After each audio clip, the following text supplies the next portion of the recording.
Welcome to Eternal Conversations podcast. Today my guest is Jonathan Joubert. He is an author, philosopher, poet, psychologist, songwriter, musician, performer, and film director. Today we're going to talk about how misconceptions of hell in the Bible. Yeah. And how hell was previously taught in the past, and how it's viewed in modern times, or how hell as is viewed does not even exist in the Bible. Yeah. And if this is true, it is could be a complete and total game changer. I think it will. I think it's more important for people to understand the truth about the origins of hell and the actual reality of what they believe to be an afterlife, because in truth, in Judeo-Christian religion, the kind of intermingling of Christianity with other religions expanded the notion of an afterlife that didn't exist in early Judaism, which is why there's a break in Judaism and Christianity. So this all started with, for me at least, with I was having an philosophical argument with one of my friends, and he and I was saying, well, how can a loving, perfect God who made you and loves you send you to hell for all of eternity and perpetual torment just simply because you forgot to repent before you die? Right. And I was like, I can't buy that. I don't buy anything that is an either or situation as such. Obey me, repent, praise me, or suffer in eternal fire for all of eternity. And so he said, well, hell's not even found in the Bible. And I was like, what? I thought that he was just saying that just kind of like throw a monkey wrench into the argument. Right. And I was like, yeah, right, I'm sure. And it just went in one ear and out the other. Then the very next day, I believe, I talked to you and you said the same thing. Yeah. Hell is not found in the Bible. And I was like, what? I was like, if this is true, this is total game changer. So please enlighten us. Well, one of the things I've always found fascinating, especially in my kind of quest of understanding how the idea of God was presented in me, was the same thing you're talking about. Like, how can we have the idea of a just God that loves us, but will also, he wants us to choose, right? The idea is God wants us to choose to love him, but at the same time, he has to coerce us with a punishment, an everlasting punishment of hell. And basically throughout my studies, I was very infatuated with the idea of God just in general, the kind of universal presentation of it, this kind of idea that exists across cultures. And I've always, being raised in an area that was predominantly Catholic, we've heard about hell, we've heard about purgatory. And in my studies, what I found out was actually hell is a Norse word, but the reference in the Bible is actually to Gehenna, which most people don't know is a field outside of Israel where the bodies of criminals were thrown, garbage was thrown, and it was burned. And they kept the fires going because it prevented disease. And at the end of the nights where the fires didn't burn, the animals would come in, which is why we have references, or why now, when you understand it in that way, that the communication between Jesus and his followers in discussing hell is basically saying that if you don't behave in this fashion, if you don't follow these tenets that I'm giving you, then you'll be forgotten. You'll be cast aside as the criminals are. You'll be irrelevant. You'll be picked, buried. Well, you won't get a burial, number one. You'll get thrown into the fire, and with the gnashing of teeth. And the fire there, they had, in Gehenna, they would practice child sacrifice to Molech. And you had other sacrifices that were done, but basically whenever you see this kind of change with Jews that occurred after the Babylonian captivity. I don't know if you're familiar with that at all. No. Okay. So when you take a history of, or Jews as they tell the story, right, they were a nomadic people that were, one of them was captured by an Egyptian, and he becomes a high member of this court of a superpower, right? So you have this tribal member becoming, for all intents and purposes, like a secretary to the president. of the superpower of the time. All so right. you go from absolutely no knowledge to all this knowledge about the world around you that you wouldn't have as an average person in that time. And so when you get there, you see that how that culture is going to affect them. And what happens is they leave Egypt to find their own idea of God. And you see a lot of things that occur. There's a reference to Elohim, right? But El was the Canaanite god that Israel, or the Jews at the time, because they didn't have a nation, when they conquered Canaan, they adopted the ideas of El, or Elohim, which is why we have the bull god, or there's reference in Old Testament and biblical archaeology that shows those kind of graven images that were being built, was because it was referencing the past that they'd already conquered. And what happens after that is the God of the Old Testament demands sacrifices, and through what the Jews considered to be their obedience to the law that was handed to them, they were able to start their own nation. Well, eventually, they lose their nation through the Babylonian captivity. I believe it was Nebuchadnezzar in 537, right? And then Cyrus comes in later and conquers the Babylonians and frees the Jews again. And during that time, what you have happening is, in Judaism, it was completely monotheistic, right? And in Christianity, they claim to be monotheistic, but if there's an eternal evil character, right, the devil, Right. then you can't be monotheistic. You have to be dualistic. You have to believe there's a good God and a bad God. Okay. Nice. Well, what happens is the Jews always believed that God was both good and evil. Really? Yeah. Isaiah says, I, the Lord, do evil. I cause calamity was another term that they Well, used. I always thought if God allowed, it's like God almost created evil. Because, Right. if he allowed evil, if he allowed Lucifer, if he allowed the fallen angels, the demons, he allowed that to happen. And in doing so, it's almost like he created evil. Like he allows evil to exist. Right. And that's what Judaism allowed for. That's what monotheism allows for. And the only hope is that God, while he does both good and evil, is also righteous and just. So the hope that they had was not that God is a perfectly loving God. That entered later during the captivity when the Jews were introduced to Zoroastrianism. And what happens is Zoroastrianism has Ahriman and Ahura Mazda, which are the god of good and evil, and they're brothers, and they're locked in eternal struggle. So you start to have this shift from monotheism to dualism, and you get this breakaway, which becomes in Jesus' time the Pharisees and the Sadducees. And these are sects of Judaism, kind of like how we have sects of Christianity here. And the Sadducees did not believe in an afterlife. The Pharisees did believe in an afterlife. And then, of course, there's the argument regarding what Jesus would have been, because obviously if he existed, he's a Jew.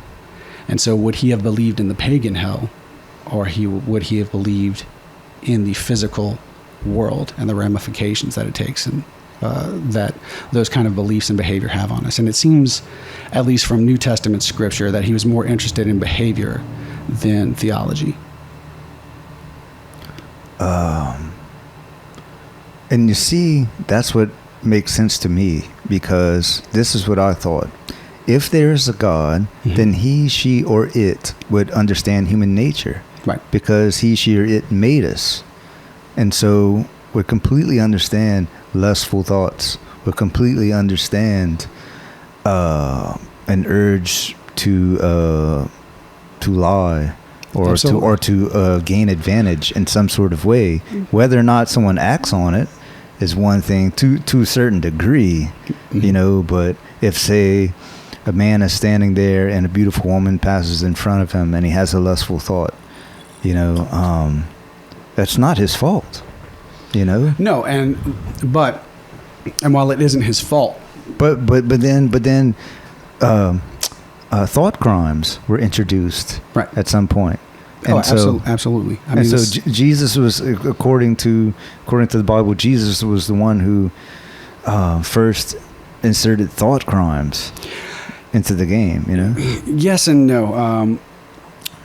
Okay, so there are different perceptions and ideas of Christianity, right? There's the typical dogma, which most people are fed through the pulpit. It's just what they hear. They don't know any real history behind it. They don't understand some of the cultures and the difference that occur to them and that occur within those cultures, right?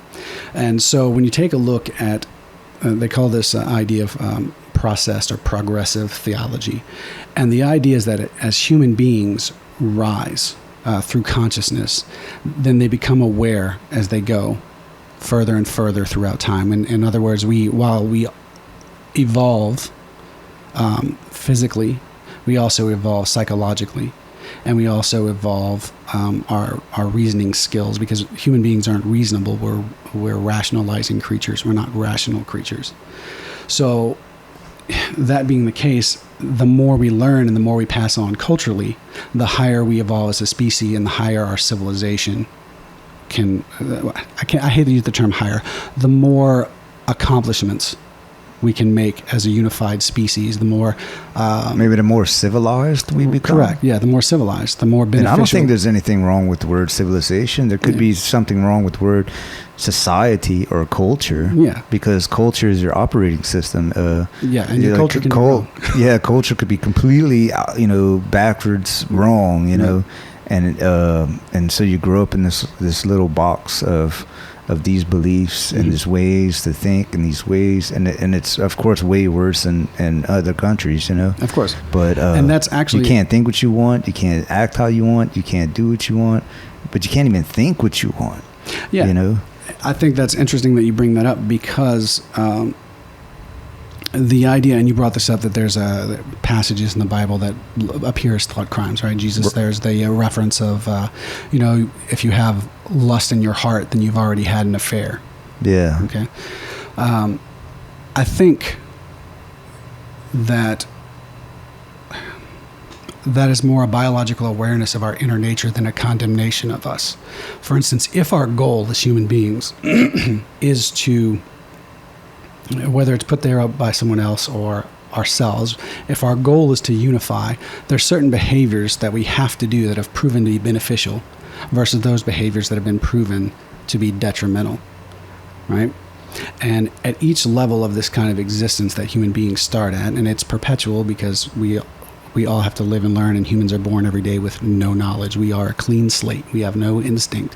And so the people born in third world nations will have to still use the behaviors that will benefit them and bring them to civilization. And if they don't, they won't get there. And the interesting thing about Old Testament idea, I'm not a believer. While I do believe in the concept of God, I think that it's a personification of truth more than an actual person, which anthropomorphism is the idea that we put human attributes onto God.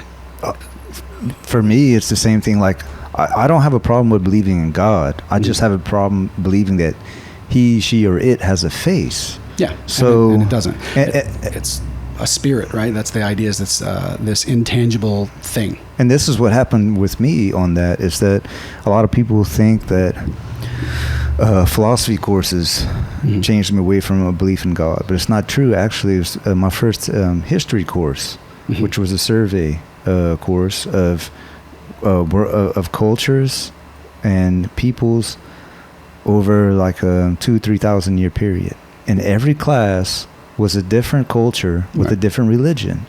And like in 600 Assyria, they worshiped violence. And they would nail people to wooden walls and peel their skin off while the children pillaring, right? Like jumped for joy, you know, and like it was the greatest. But and so I started to think, well, this is not a story.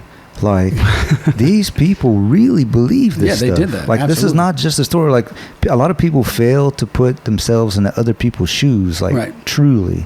And so that started to get me to think that really your religious beliefs are definitely hugely ingrained into your cultural beliefs, and it really depends on when and where you were born, to me. So being a Christian is largely a product of being born in the United States or England or Europe, or United States. Not totally, of course. There are a minority of Christians living in China and the Middle East and this and the like. But being a Christian is largely a product of being born in in the United States or Europe. If you're born in the Middle East, you're going to most likely be Islamic. Yes. And if you're born in India, you're going to be Hindu or Buddhist, or small minority Christian. China, Buddhism. Africa has their own black gods. If you notice that all the different gods, or they look like those people. Absolutely. So Jesus, even though he wasn't really a white hippie man, right, looks like a white man. Yeah, he's adopted from the cultural values of the time. He's portrayed as a white man, with a beard and long hair and sandals and stuff. Yeah. In India, they have their own Hindu gods. Mm-hmm. Allah in Islam, he looks like them. Buddhism, it looks like an Asian Buddhist. In Africa, the black gods. And like it really and truly, and see, like a long time ago, I think, people didn't have access to the rest of the world. Absolutely. So if you're stuck in this certain area, you didn't have the internet. You're talking about pre-internet. No, people traveled in ancient times. The average person wouldn't travel beyond around 6 miles unless they were nomadic. But once agriculture began, which is interesting, that was 6,000 years ago, is what they called it, husbandry, right? Whenever we learned that we could take two of kind and make more of it through replication. And once we did that, we started to stay. And as we stayed, when the agricultural revolution came about. So we were nomadic before agriculture. Right, the human animal is nomadic, which is why we have the human animals ended up in the Caucasus Mountains. We had some stay in the African areas. We had some cross the land bridge to land in what's currently North America, South America.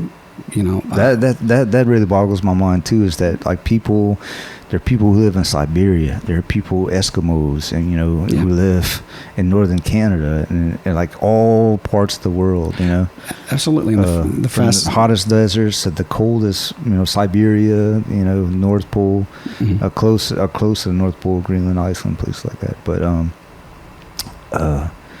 so it really got me to think, like, your perception of God, or who you pray to, mm-hmm. really depends on when and where you were born. Not only where you were born, but at what time period you were born. And this is the thing too. All right. So I thought about this before. What about if Christianity is the ultimate truth? Mm-hmm. And I don't want to get too far off the subject of hell, though. But these things are all relevant, right? Because Christianity, their entire pitch is that they can save you from hell. Right. And other religions cannot. And so we have to, there's this thing called theodicy, where it's the study of evil in the world, because you have Christian philosophers who have failed for centuries to try to reconcile the two, because they adopted the theistic God. And I explain this to many people because there's atheism and there's the layman terms and there's the academic terms, right? There's atheist broad, which means there's no gods. There's atheist narrow, which means there could be a God, but it doesn't have the theistic qualities. And then there's the theistic God, which is all-knowing, all-loving, all-powerful. Those three qualities are logically inconsistent with the way the world works as we know it. If you personify God, right, in Christianity. If you do not personify God, then it's totally acceptable. Those things can exist because God is not a creature. If God is just a personification of truth and reality, human beings have to discover that truth and reality, which is why as we progress through society, we learn the truth and we call it by that thing that represents us. There's the idea in early Christianity was called the tree, right? And Jesus was nailed to a tree. And I always found that fascinating because the tree was a representation of earth and heaven. And that's the ladder to get you to heaven, is going up the tree. And the symbol of Jesus is man nailed to the tree. And so that idea is, at least to me, the reason I was fascinated by it is I started thinking, well, what if that representation from an intellectual standpoint is an accurate representation, and the fact that we have this higher consciousness and these higher lofty goals and our awareness of death. So we have an idea of the heavens.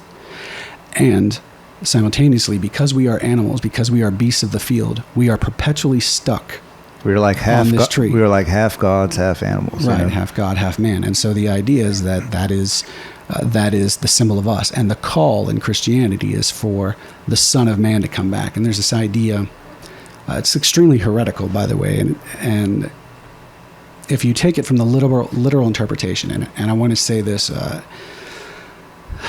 carefully, okay, because I know some people might get upset by this kind of argument, but if you take an idea of Messiah or Christ, because Christ was not the character Jesus' last name. It was Jesus the Christ. The Jews wanted a Messiah, and Messiah is the anointed one or the king.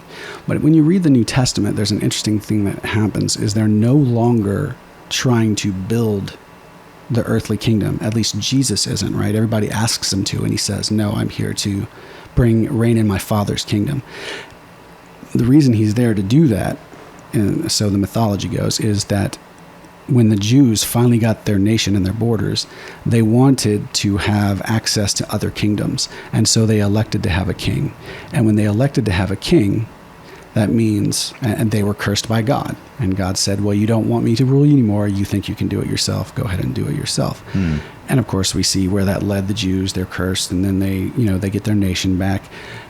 And then they're occupied by the Romans, et cetera, et cetera. And so Jesus comes along and he says that he's there to go beyond the law, which is where a lot of the founders of America, of this current nation, have the idea of natural law, those things that exist whether or not we agree upon them.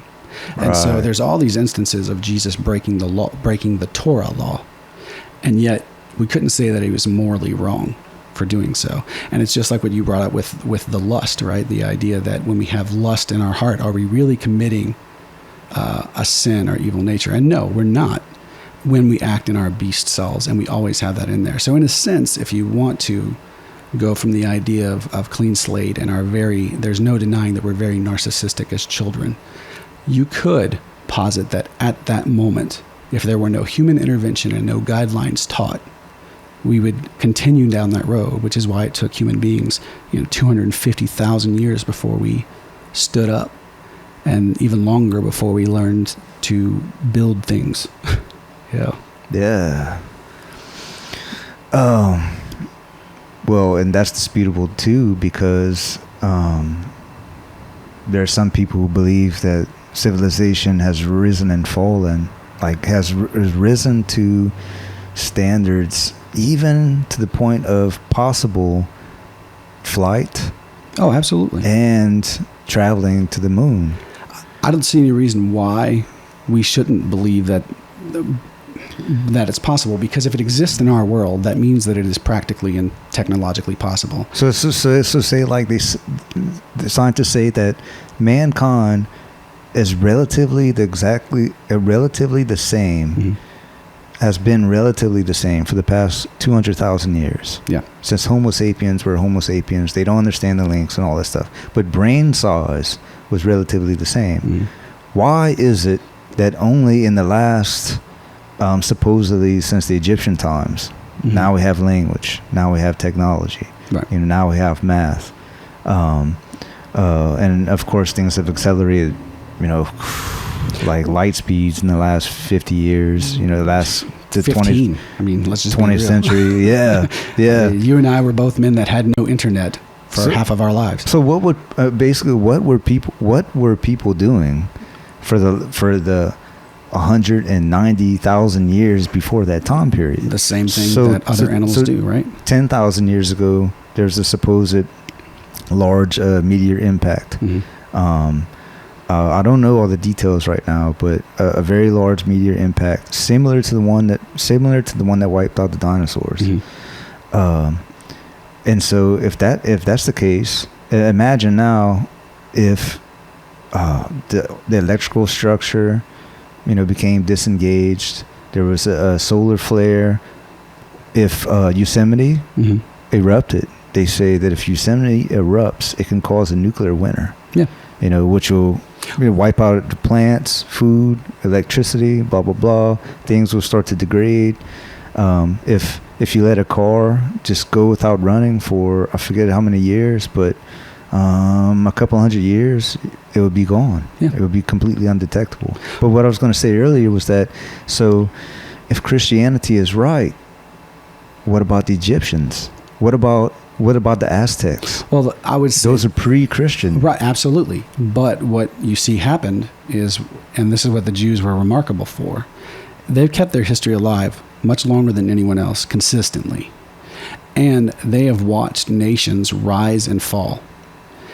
The interesting thing about technology, or we believe, I mean, because we can't prove that human beings have gotten to this place before, we can only say that it's practically possible, because we don't have evidence that men could fly. But we know, since we can, the law of aerodynamics is true, and that's perpetual. So it's certainly possible that they are, but we need to go with what we know to be the case right now. Right, yeah. And that idea, sorry, I got lost with where I was going because I get excited about this type of stuff. Yeah. The Aztecs and Egyptians. So anyways, the Jews witnessed these things and kept record of it, right? Of course, it's off because it's from their perspective of it. But you can see that there's a behavior that exists that benefits the society. And when the society starts to break down and behave in a particular way, typically more... we become so individualistic and comfortable that we no longer care for our neighbors, so we allow the ruling class to kind of take care of those needs for us. They give us the benefit, supposedly. And we have to remember that until very recently, the entire world was run top down, alpha male, alpha female, just like it was in our early tribal days. And individualism is a very new idea. I mean, even Socrates said, the reason why he killed himself was because he believed that the state was right, that he was obligated to find the laws of the state. The difference in that Greek philosophy, while you could make the argument, is that the Christian idea was, because there are things greater than the law, you're only obligated to do that which is moral, not that which is legal. And Aquinas talks about the same thing, and Anselm talks about the same thing, that there's legal and there's lawful. And Christianity is that movement, that idea to for all of us to be the Messiah. And the idea of the New Testament is that Christ is inside you. You'll see this referenced throughout the New Testament. The Messiah is inside you. Christ dwells within you. And that idea is that the kingdom of heaven is within you. Yeah. Right? And so that idea is that if you are a king, and I have a king, and I am a king, we must approach one another with mutual respect, right? And we both honor our social contracts, which is the idea of social contract theory. We are now no longer bound to interact with one another based on our community or our tribe, but based on what we believe to be beneficial for both of us. Well, that sounds very similar to Buddhism. Yeah. And that, in Buddhism, there really is no God. God is your own mind. Yes, but in Buddhism... God is going with... you can find God by going within. And so, similar to the kingdom in heaven is found inside of you. Yeah. So, and like in India, when they say namaste, what that means is I respect the God within you. Yeah. And you say namaste to each other. And that's what that means, So I know there's a lot of, like, all rivers. I heard this quote, it was so great, that all rivers lead to the same ocean, Yeah. And there's so many similarities between them.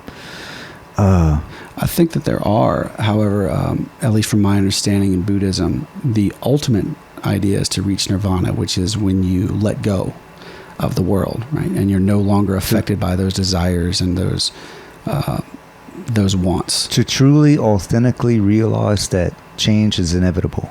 Correct.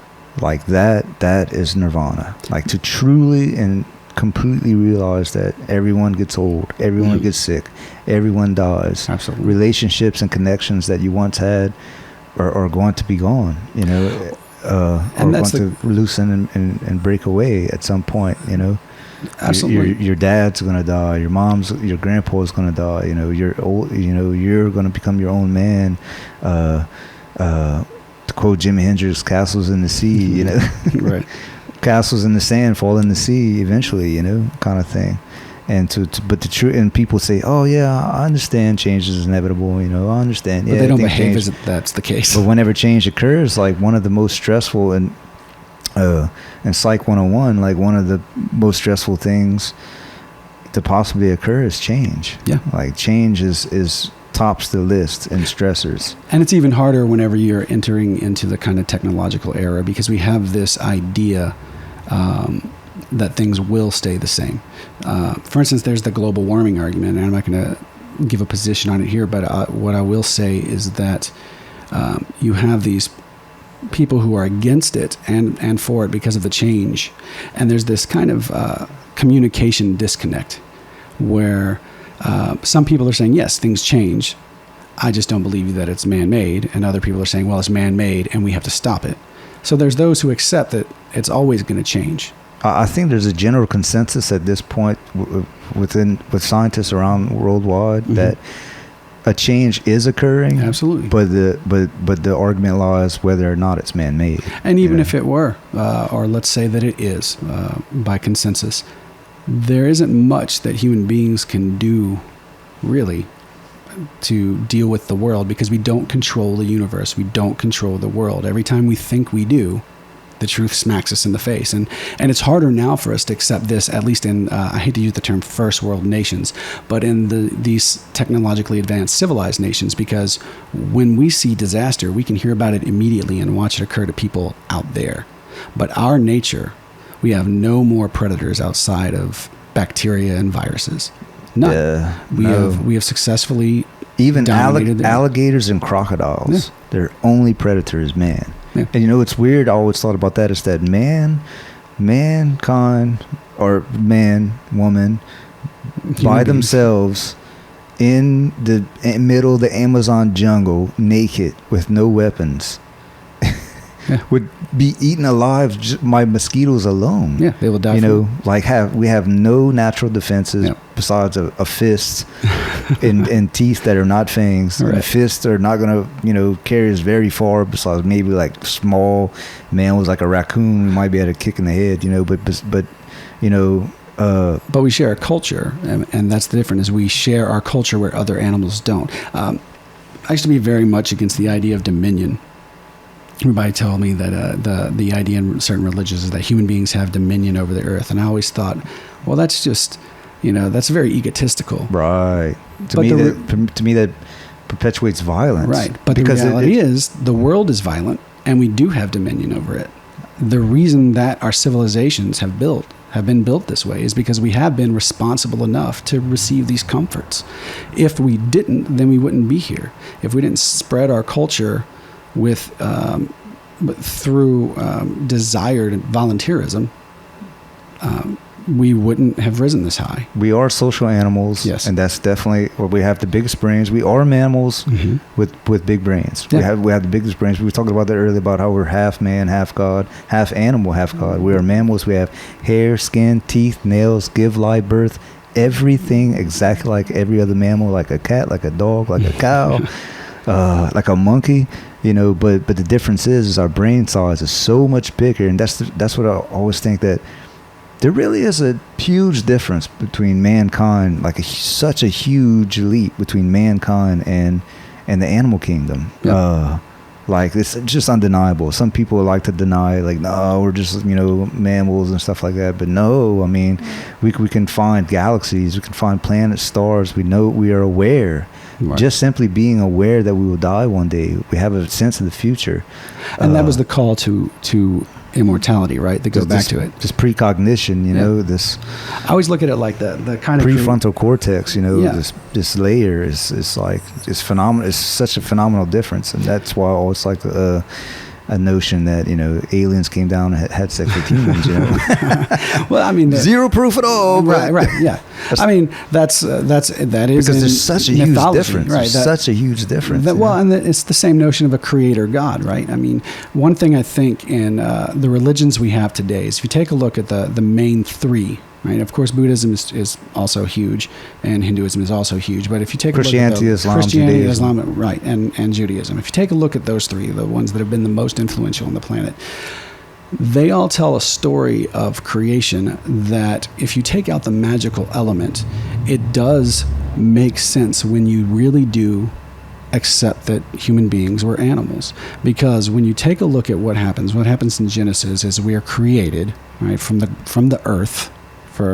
for a lack of a better word, from the terra, right? And then when we see the other creatures, we have to name them.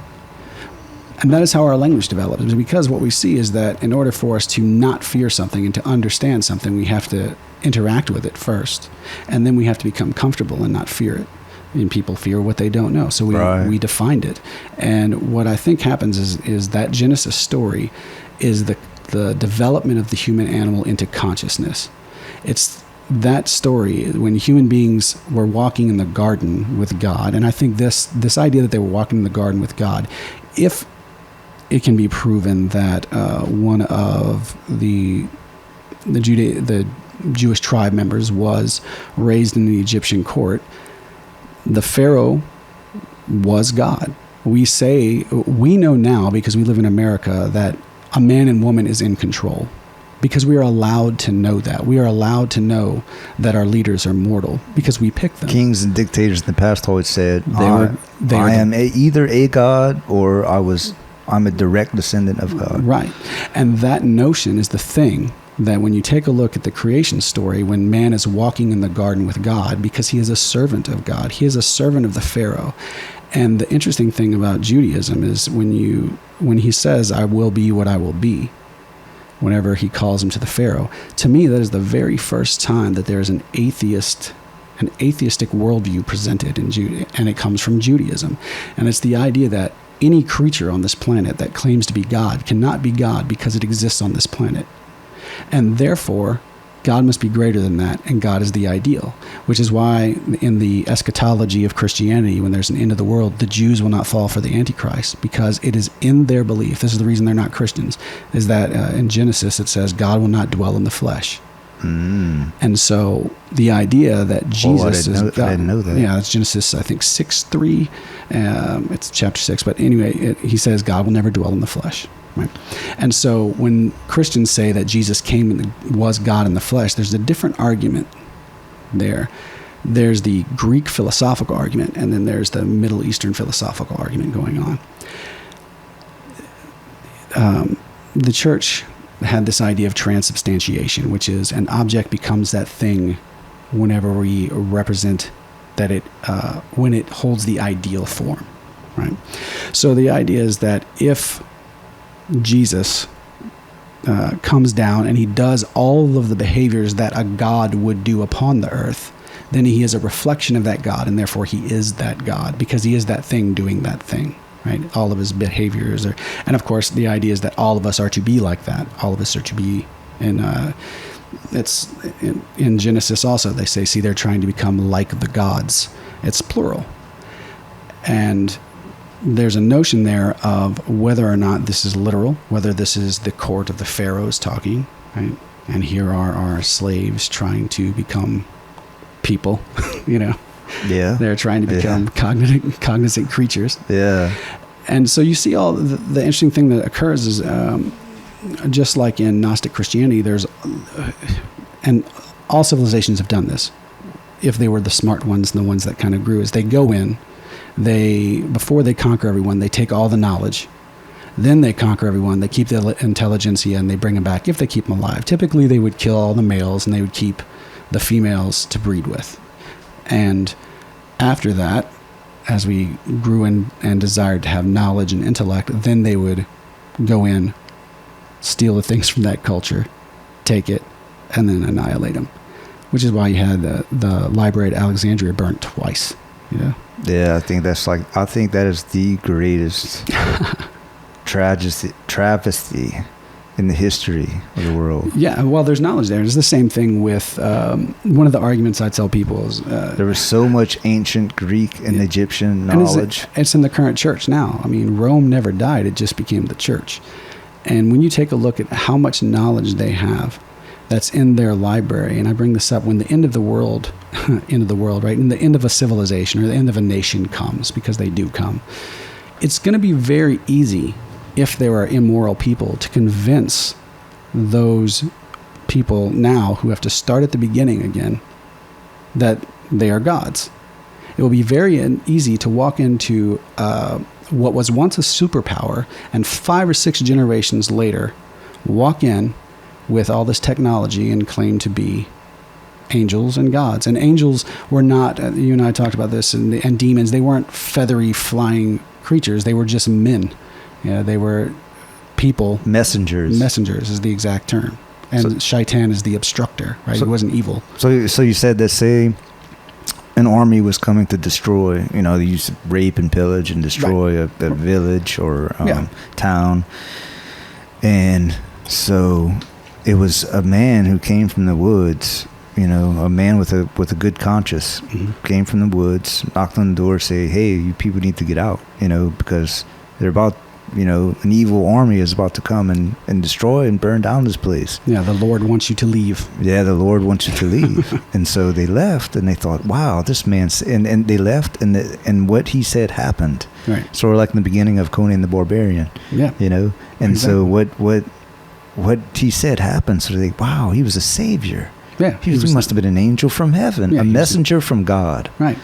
And he was, because if we take a look at God being the personification of truth, then what happens is what happens. And what is universally true will always be universally true depending upon the observer. And what I mean by that, I don't mean it in such a way that I can look at a car and it can become a bus, right? What I mean is that in whatever physical form we take, because if evolution is the case, if it is true that we develop, then certainly other creatures over time will begin to develop. In fact, BBC showed video of monkeys entering the prehistoric age of tool development, which human beings had to do, right? The only difference is whether or not they're going to spread that across culture to other monkeys, if they will recognize kind or if they will continue to recognize tribe. And human beings for I saw a video of a monkey building a fire. Right. Yeah. Building a fire and cooking food on the fire. I'm sure he was taught that. I don't remember if he was taught that or not. No. They were in the wild. That was on that BBC documentary, because the idea is that here is our evidence that evolution is true, that we are learning creatures. All creatures are learning creatures. And so once they become curious enough, So it's possible that they're just getting to the point that we were, hundreds of thousands years ago. 100,000 years ago, and so...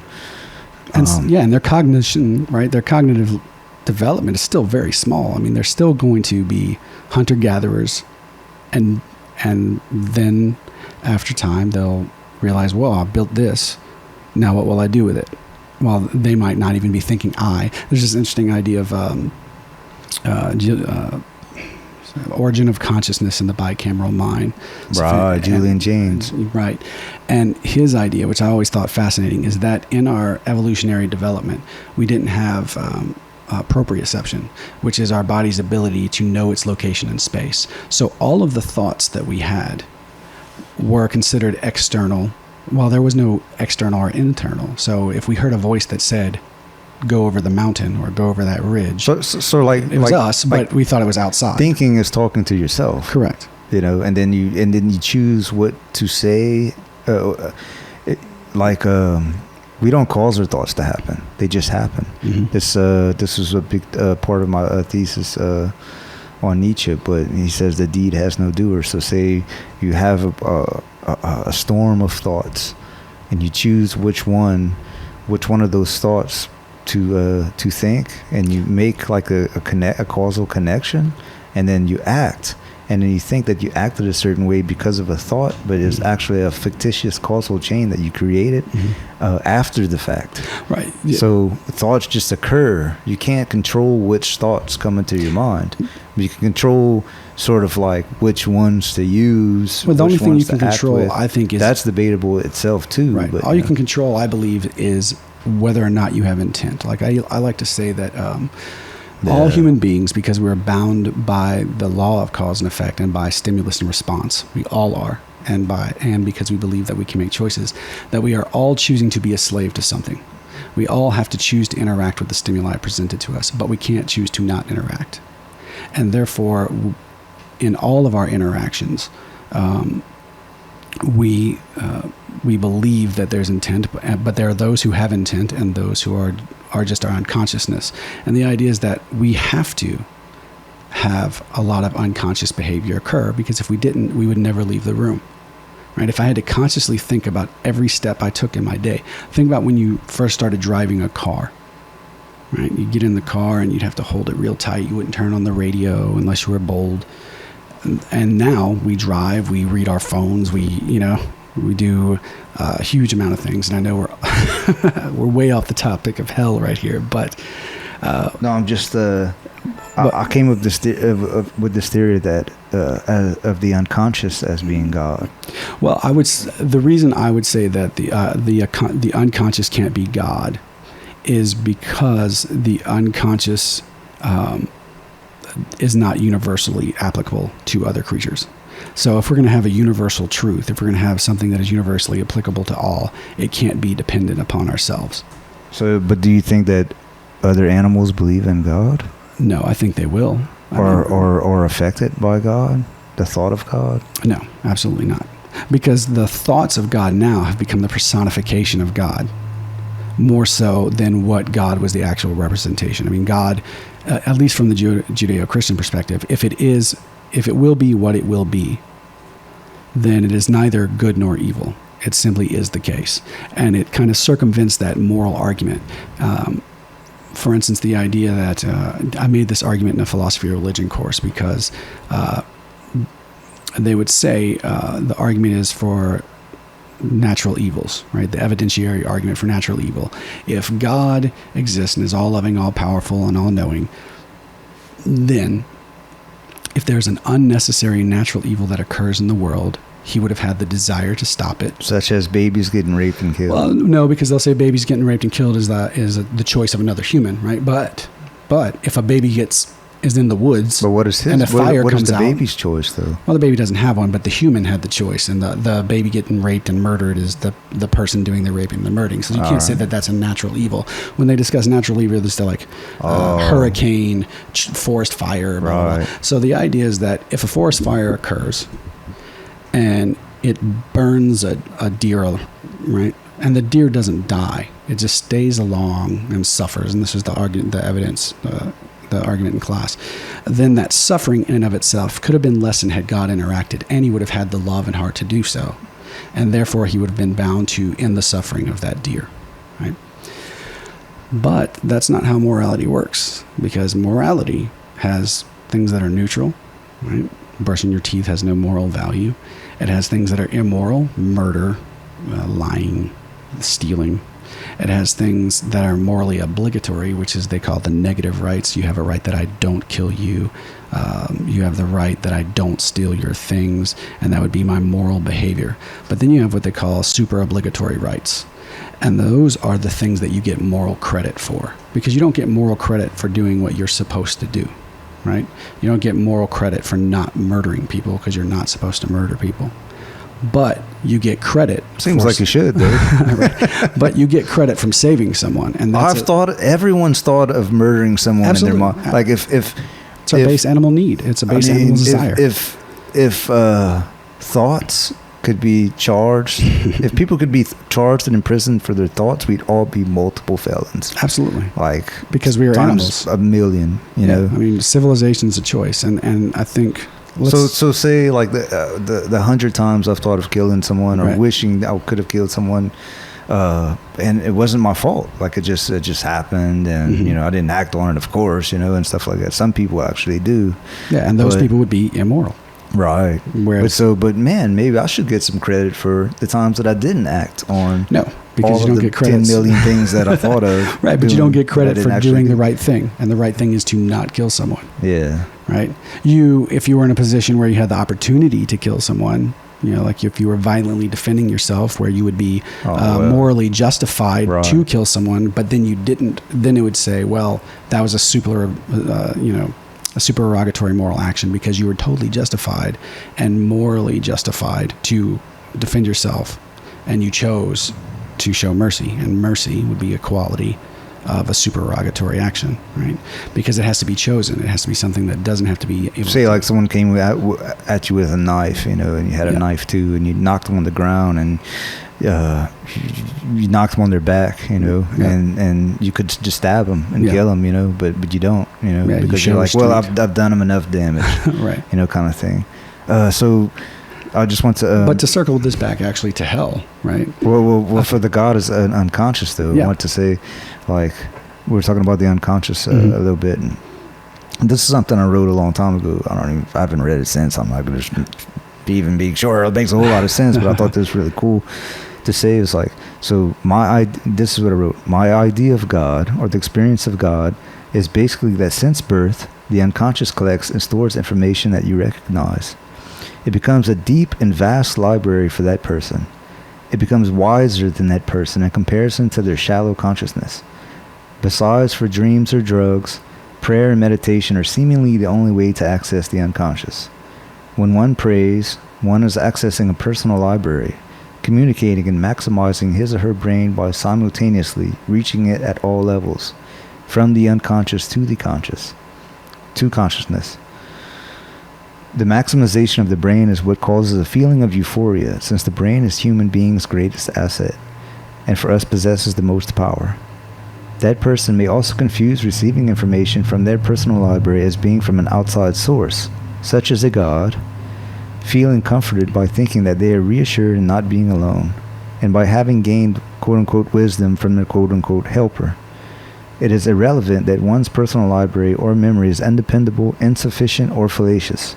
As long as someone believes that the memories are real, it will most often go unquestioned and still lead to a belief in a communication with God. So, like, I don't know, like, it's a possibility is all I'm saying. Well, that the unconscious could be God. Well, I think that and that all of these archetypes, depending on the cultural place of when and where you were born, can be expressed like that, especially that archetype of a leader and a ruler and a dictator or a monarch. Yeah, that's the power of the archetype. In certain regions and areas, or maybe like just as we are all God. I respect the God in you, as you respect the God in me. Maybe a couple of nice people from India or something. Or something like that. Or a warrior god of Africa, or a Aztecs. Yeah. Well, I think that there's an amazing thing that occurs in the neurological studies of prayer. Right? They took these people and had them both prayer and meditation. So the religion was kind of irrelevant as long as there's a deep meditation. And what they found in the brain is that it shuts off your proprioception. So that feeling, that euphoria, it is what you're saying. We are having our own thoughts. But because our proprioception has shut off at that moment, we are experiencing the all, and we are asserting that those thoughts, those inner thoughts, are coming from the exterior when they're not. They are our own thoughts. That's a huge theory right now about psychedelics and how they work. It's like, say, magic mushrooms or something. Doing a lot of studies at Johns Hopkins University and Harvard and places like that. But it shuts off the areas of the brain that where your ego is. Ram Dass said that your mind is your worst enemy, because your mind is, if you can separate yourself from your mind, or the Eckhart Tolle's The Power of Now, same kind of concept, that so you are not your emotions, you are not your thoughts, you are not your mind. And so if you can recognize that separation, like, who am I who is thinking these thoughts?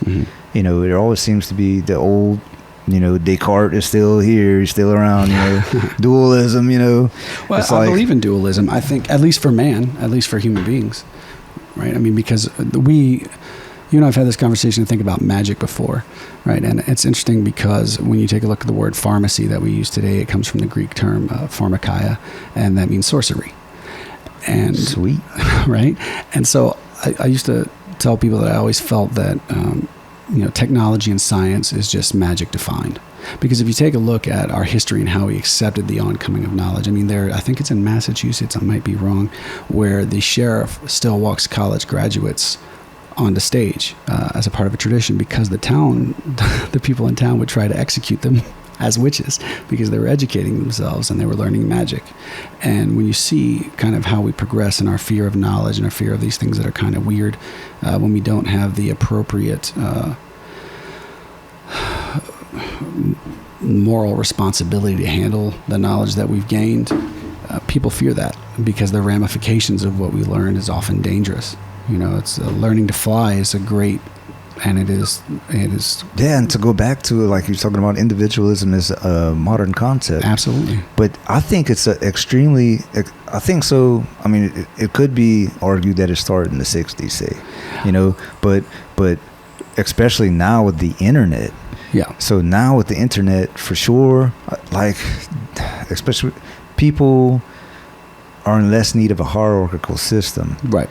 You because know, they can with the interact internet, with anyone. because anyone can bypass the media by doing podcasts. Yeah. Things that we're doing right now, or there's all kind of different, there's new channels of ways that people can see reality, and everyone could be an individual. Everyone could customize their computer, customize what they watch, customize what kind of information goes into the brain at all, you know, 24/7, you know. Yeah. And it's like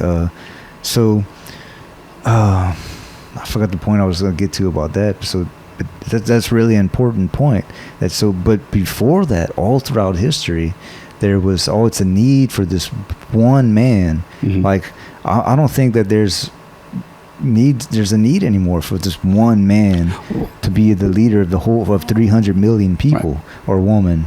And that's the fear that I think I was always fascinated by groupthink and social psychology. And so since it's so new, to go off what you're saying, since it's so new, we don't know what to do with that information. Like, we don't know, we're still learning to fly, you know, building a plane. I think that I actually said this to last night. I was having a conversation with someone. They were discussing, you know, just being extremely critical of America. And there's this idea that there's institutional racism, which is evil. There's a great institutional evil. Oh, yeah. Right. But the reality is America's an idea. Right. And it's a code that we're supposed to attempt to live towards, just like another religion or another custom that bonds us. And none of our laws. The United States is an experiment. Right. And none of our laws anymore. It's a huge social experiment. Only a year before last, whenever homosexual marriage, which was the last denial of civil rights and recognition of a human being, only now has America been born. Only now. So it is in its infancy, because now every man, every woman, every child has legal recognition, where the idea of rights is they're always inherited, right? But ruling societies or ruling cultures, or just rulers in general, did not recognize those rights. And so the fight was to recognize that all these rights exist universally for any of the humankind. And we only got there now because, as you mentioned, in the 60s there was another revolution, right? And it was after suffrage and after the fight to end slavery and recognize, and then Jim Crow still existed because we didn't want to, as Americans, acknowledge these people were people. Right. But now that we blacks and women, you know, right. Well, Irish, anybody that was not American, because America was a tribe. The whole idea was the civil rights movement, the feminist movement, and only now are we all allowed to pick our tribe. Whereas until very recently, there was a whole group of people that were not legally allowed to build their own private empire, which is really what you're doing as a. And you know, I think that type of 60s revolutionary mentality is experiencing a rebirth in these times. Like, yes, so maybe not in the same spirit, in the same way, but at the same time, maybe people in the 60s thought the same things that I'm sure they did, the same things that, so they said, look at these people, look how they're acting and speaking out for themselves to gain recognition and equality, and they're not, some people would say, oh, they're not doing it right, oh, this and that, and you know, you see all this stuff on Facebook and the internet and stuff like that, but I'm like, man, the fact that people are, you know, I actually always thought it was kind of bland for growing up and in the recent, I don't know, 10 years, it's like going back and seeing 2016, 2006. There's really not much different. The cars look similar, the clothes are similar. Like we're living in bland times. And I'm like, man, the music is similar. The music is kind of similar. The cars are similar. Clothes, like everything, you know. And maybe it's because maybe it's because everyone's on the internet now. They don't really care about like being like in a group. So before the internet, you had to get into this group of people and all dress the same and act the same. Yeah, your cliques. Your cliques. Just not because you had to, but just because it made you more comfortable. Like this person, you find like-minded people. Yeah, of course. And there's nothing wrong with that, but right. And that's the idea of now us doing our own tribe beyond location and ethnicity, which we did not do. You can find 10 million people who believe the same things as you. No matter how crazy, no matter how insane, flat Earth society, it doesn't matter. And that becomes your tribe. Yeah, right? And that's the difference now than what happened then. That's a good point. And so when we collapse as a nation, we enter hell. That's the eschatology in Christianity. It's supposed to be cyclical, right? It's when you read the book of Revelations, it's an argument against the state. It's an argument against the empire. It's not a mystical dragon flying out of the sky and an immortal guy coming from the earth, flying in from the sky. It's the idea of individuality. The idea of the recognition of the individual will always raise its head in the human animal somewhere throughout history. And those are the people that are the exception.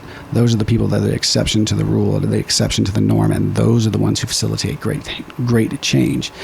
And it's not going to be until we've all accepted that we are, within ourselves, those great changers, that we'll continue to kind of have these issues. And we're on the precipice right now.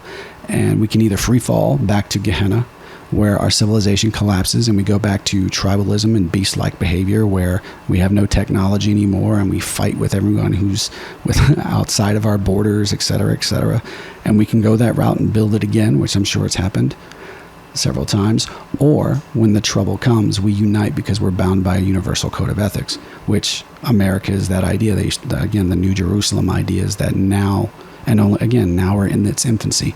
Now I can be friends with people who don't look like me. Now I can be friends with women. And it used to be illegal. Like, we forget because, and our youth have no idea that it was illegal. Our friends could be killed if they dated someone outside of their race, if they dated someone outside of their ethnicity, if they moved beyond their tribe. It wasn't that long ago in the United States. No, it was not that long ago. And because we've made such great leaps and bounds, and we all have now that kind of sense of individuation rising up in us, those who don't like that, of course, are going to fight it. But I believe that... You say that, and I wanted to bring this up earlier, but another thing I noticed is that, and I didn't even know that other people had already made this claim, but anyway, I noticed that within the three major religions on earth, Christianity, Islam, and Judaism, the only originating difference in all three of those world major religions is who they think that Jesus Christ was. So Christianity believes he was the Son of God. Right. Islam believes he was a mere prophet.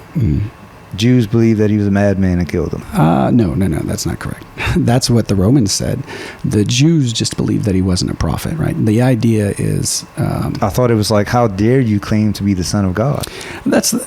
We get that from Christians that's blasphemy. Right. You deserve to die. That didn't exist in early Christianity. And early Christianity was a Jewish movement. In fact, there was a group called the Ebionites. And they were interested in a real Davidic line. Like, they were interested in bringing back the king for the Jews, and then Jerusalem would be the representative kingdom for the rest of the world because of their behavior and adherence to the law. Because they abide by God's law and they become successful, then they will be the representation for the rest of the Goyim, or the other kingdoms of earth, is how they separated themselves from everyone else. And you else. also said that the Jews that God will not come in the flesh, and that's the reason why they did not believe. Correct. Him. Well, no. The Messiah and God are different, right? The Messiah is the messenger of God. He brings the ideals. He brings back he's the warrior king to set the people free.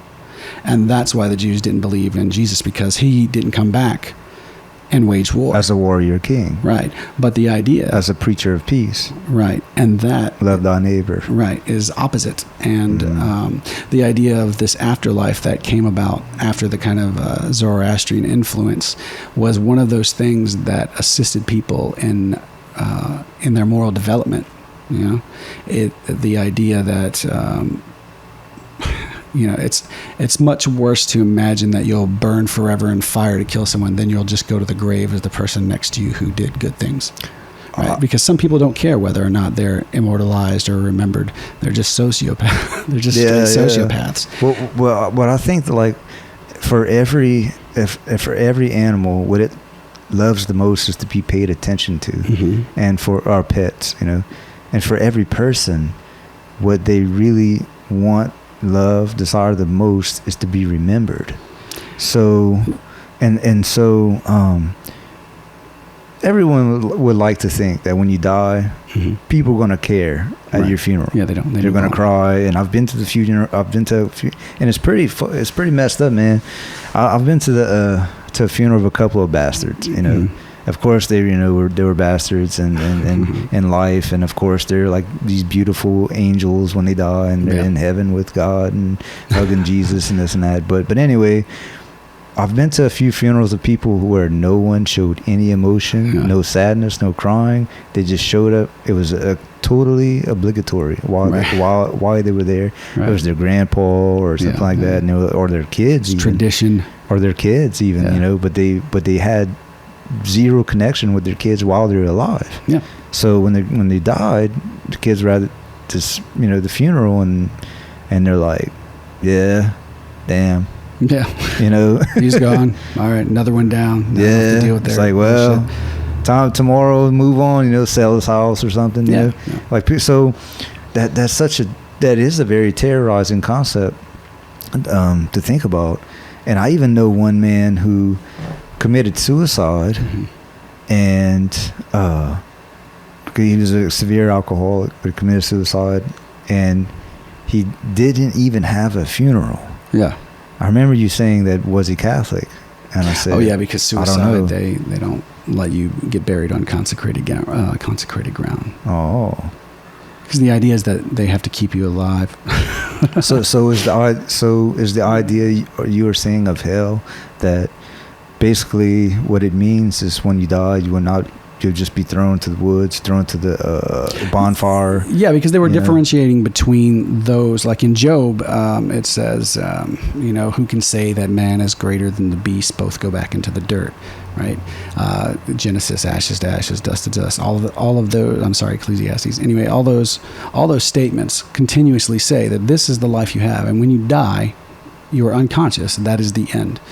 And again, there was no afterlife until the later development and influence of the Hellenistic area. You know, there's obviously philosophical influences upon the Jewish people, and because they won out, interestingly enough, they won out being the underdog, right? They've always been the servants of the empires, and because of that, you get access to information, and you get to stay alive doing that. So can I read you some scriptures? I found like a little handful of scriptures where they refer to hell, and maybe you can explain what that, just like, because people who are listening to this will say, oh yeah, well I know the scripture and describes hell and this one and that one, and it's really important. I have a book marked. It's been such a long time since I've... King James Bible. Yeah, it's been a long time since I've gone through scripture, but it'll touch something in me, I'm sure. I mean, once I kind of found my thoughts, I stopped concerning myself. Yeah, right. I mean, once I found where I landed, I was good. I read the whole Bible over and over, especially Revelations, because I was scared as the fuck. That's because it's happening every day. You're entering the era that all of a sudden the clouds return to angels and the mythological, magical one, right? I'm scared of the groupthink, which everyone's going to disappear all of a sudden, like the rapture. People are going to, like, airplane pilots are going to disappear, and all the people on the plane's going to die. Right. And all kind of wrecks, and then you're going to be left alone, on the earth, and all this stuff like that, like. But and there was this guy, Jack Van Impe, I believe his name was. And I used to watch him every week when I was a young teen, every week, and he can prove through the Bible, through Scripture, and through occurrences in the world that the next week is going to be the end of the world. Every week. And it's interesting because there's actually Scripture that tells you, chewing my fingernails, there's a Scripture that warns Christians of those people. That's why they put that whole no one knows the time of the end, right? Not even the Son of Man, not even the angels of heaven know when the end will come.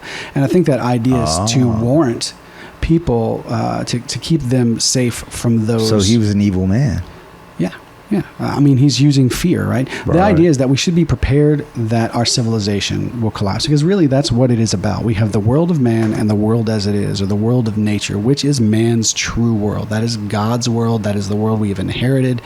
It is as it is, natural, tooth and claw. That's why I'm personally a fan of the Tao Te Ching. Right. I've handwritten the Tao Te Ching. Yeah. I've studied it so many times, because it is basically, I don't know about pantheistic view, but is it like nature is God. Like, nature can be found through God. Right. Going into the woods and just observing the natural processes, like, that we are also a part of. And so, talking about earlier, saying dominion, we should have dominion over the creatures, dominion over land, that mankind has dominion over the earth.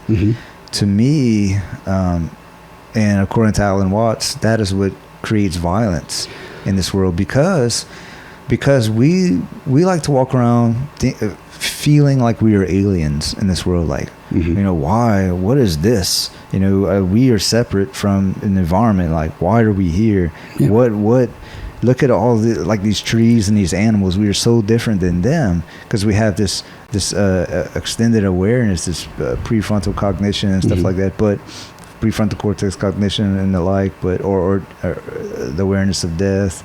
We feel like we're aliens in the earth, but actually you cannot separate a person from his or her environment. So I have to disagree with that, though. Like, so for every other creature on earth, when you look into in a biology book, it's like whale, what is his environment? Ocean, bear, snow or woods, fish, water, like, everything only makes sense with the environment that it lives in. And so for people, we as Alan Watts claims, at least, we don't come into this world, we grow out of this world. So we grow out of our mother's womb as an apple grows from an apple tree. And so by feeling like it's us against nature, we developed this thought pattern, and which helps us create technology, which helped us survive, because we are nothing but bare naked, toolless in the woods by ourselves. So we came together, create this. We need to master the environment in order to with our brains, in order to protect ourselves, and which we've done masterfully well at, with cars and buildings and all fences and all this stuff. But at the same time, it has a very negative double-edged sword effect of. We even talk about the conquest of space, as if we're going to conquer space. Like, that's our intention, to the conquest of space, or the mastering the earth. Whereas we're supposed to be, in a way, in comparison to the size that we're like this advanced form of bacteria or something, which is supposed to be maintainers of the earth, but yet we become almost like a virus. But so to believe that we are separate from our environment, this is all what Alan Watts says, to believe that we're separate in his video or book, This Is It, since we believe that we are we're here to master the earth, have dominion over the earth and all of its species, to the conquest of space. Creates this dichotomous type of thought, like it's us versus them type of mentality all the time. Well, that's you know?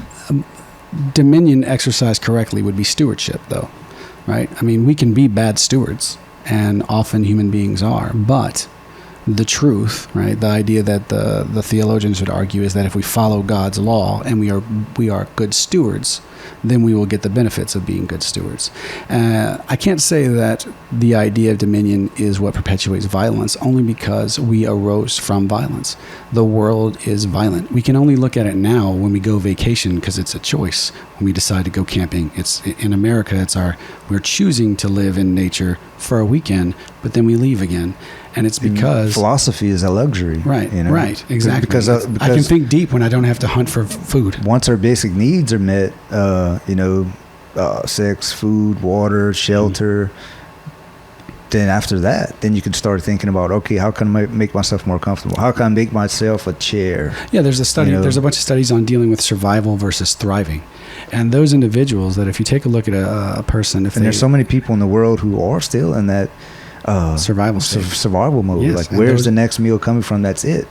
And I think that it's an uncomfortable thought for many, but all humans have great potential, but not all humans are equal in their cognitive development. Right. And we don't like accepting that, but the reality is, unless they have interaction with the environment that we have through civilization, they are not going to get very much further in their lifetime. Some people are born with bigger muscles, right. The ability to gain, like, Arnold Schwarzenegger say, some people are born with bigger brains, like Einstein. Mm-hmm. Some people are born in America, some people are born in Liberia. Right. And so I've wondered before, how many Einsteins were born in the wrong situation, and were not, did not have the opportunity and died as a child from starvation. Probably a whole bunch. Yeah, like so many innovators, kings, just revolutionary. I hope all the kings died. I hope every king died. I'm anti-monarchy all the way. That's one of the arguments I have against Christians being Americans, at least the modern Christians. The modern Christians are the ones that believe, I call them Jesusites, right? And the idea is that they don't care about the Christ. They don't care about the idea of the behavior or being righteous or being moral. They just want to say, well, Jesus saves me, and therefore they're saved. Oh. And so they want him to come back in their Armageddon. He returns as a king.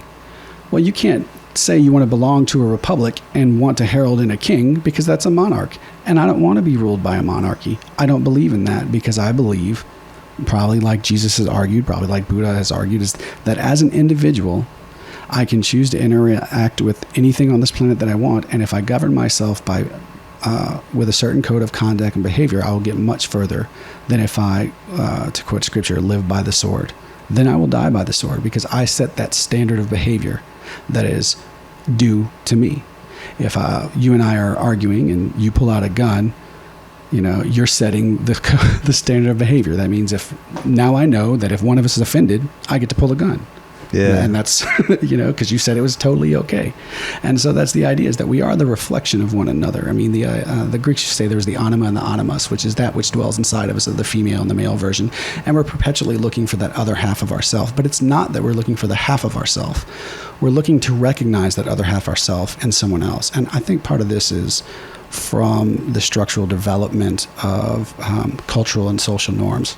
Right, because as we evolved, we had to have different duties that we were fit to do in order to survive. Yeah. And after the luxury came about, after the survival came about, then we started saying, well, girls like pink, and guys. It was all kind of, it fit with what the cultural norms, but it was still arbitrary. It was just like indicative of certain kind of behavioral patterns, that men typically were more aggressive and females were typically less aggressive.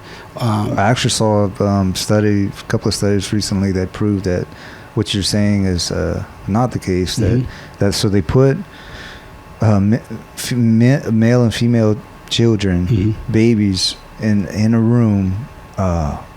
They were babies, like at an age before they could have been influenced, And the males still chose guns, whereas the girls still chose Barbie dolls because, and I guess the thing, and I think what really separates men from women at some point is testosterone. Yeah, and that's what I mean. I don't mean from. And then women are more, and so this is what I used to think. I used to think that the only difference between men and women is that men typically have stronger muscles, and women can get pregnant. Right. And so that I used to think that's it. That's the fundamental difference. But now I'm like, well, there's a little bit more to that, I guess, because men are supposed to be protectors of the family in a nomadic sense from back in the day, and women are the nurturing. Yeah, like, they were the domestication. They were around. Let me hold and kiss and love the baby while the man goes out and defend. Kills people with a sword who are trying to attack his family, or goes and kills a lion with a knife. There's Stefan Molyneux made an interesting argument that in our evolutionary stages, when we take a look at our development, when we reach this kind of agricultural stage, right? We came from the hunter stage, and the hunter stage is, our lifespan was not very long. So you get pregnant at 16. 16, average 12. Lifespan in 1903 was, I think, 35. 42 in the United States. Right. So when you used stop to and be think like about an old man being 35. Yeah. So when you stop and think that most of us would die pre-15. The oldest mortality rate. The rate. oldest grandmother ever was 18. Yeah. She had a baby at 9, and then her baby had a baby at 9. Yeah. But that was in like the heart of Congo, in the Congo. Like and that's that's early human development, pre-civilization. You have to survive, and those moral cues and those moral codes and ethics are irrelevant at that time. They're not irrelevant to us because we live in a technological civilized nation. But if it was straight up, the species will die out, most people will abandon their social mores and norms. They typically will. And I'm not saying it's right. I'm saying that it is no longer relevant to We are only nice because we are comfortable. Well, and we choose to be. I mean, that's the difference. We're not starving to death. Right. Yes. We're not fighting over natural resources. I really think if you were starving to death, you would eat anything.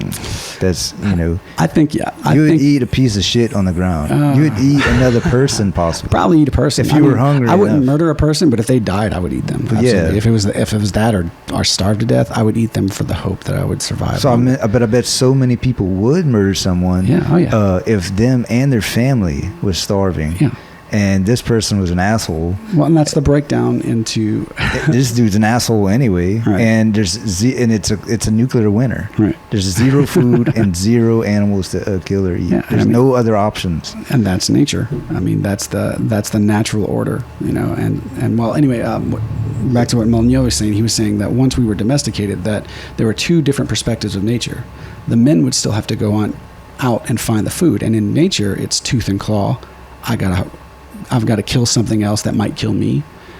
But at home, it's all life-giving stuff. It's all nurturing. It's all, I have to take care of the ducks. I have to take care of the cow. I have to bring life and sustain life. And our job was to take life and bring it back. And so over that time, the idea is that we developed, once we've survived, we developed other norms after the fact.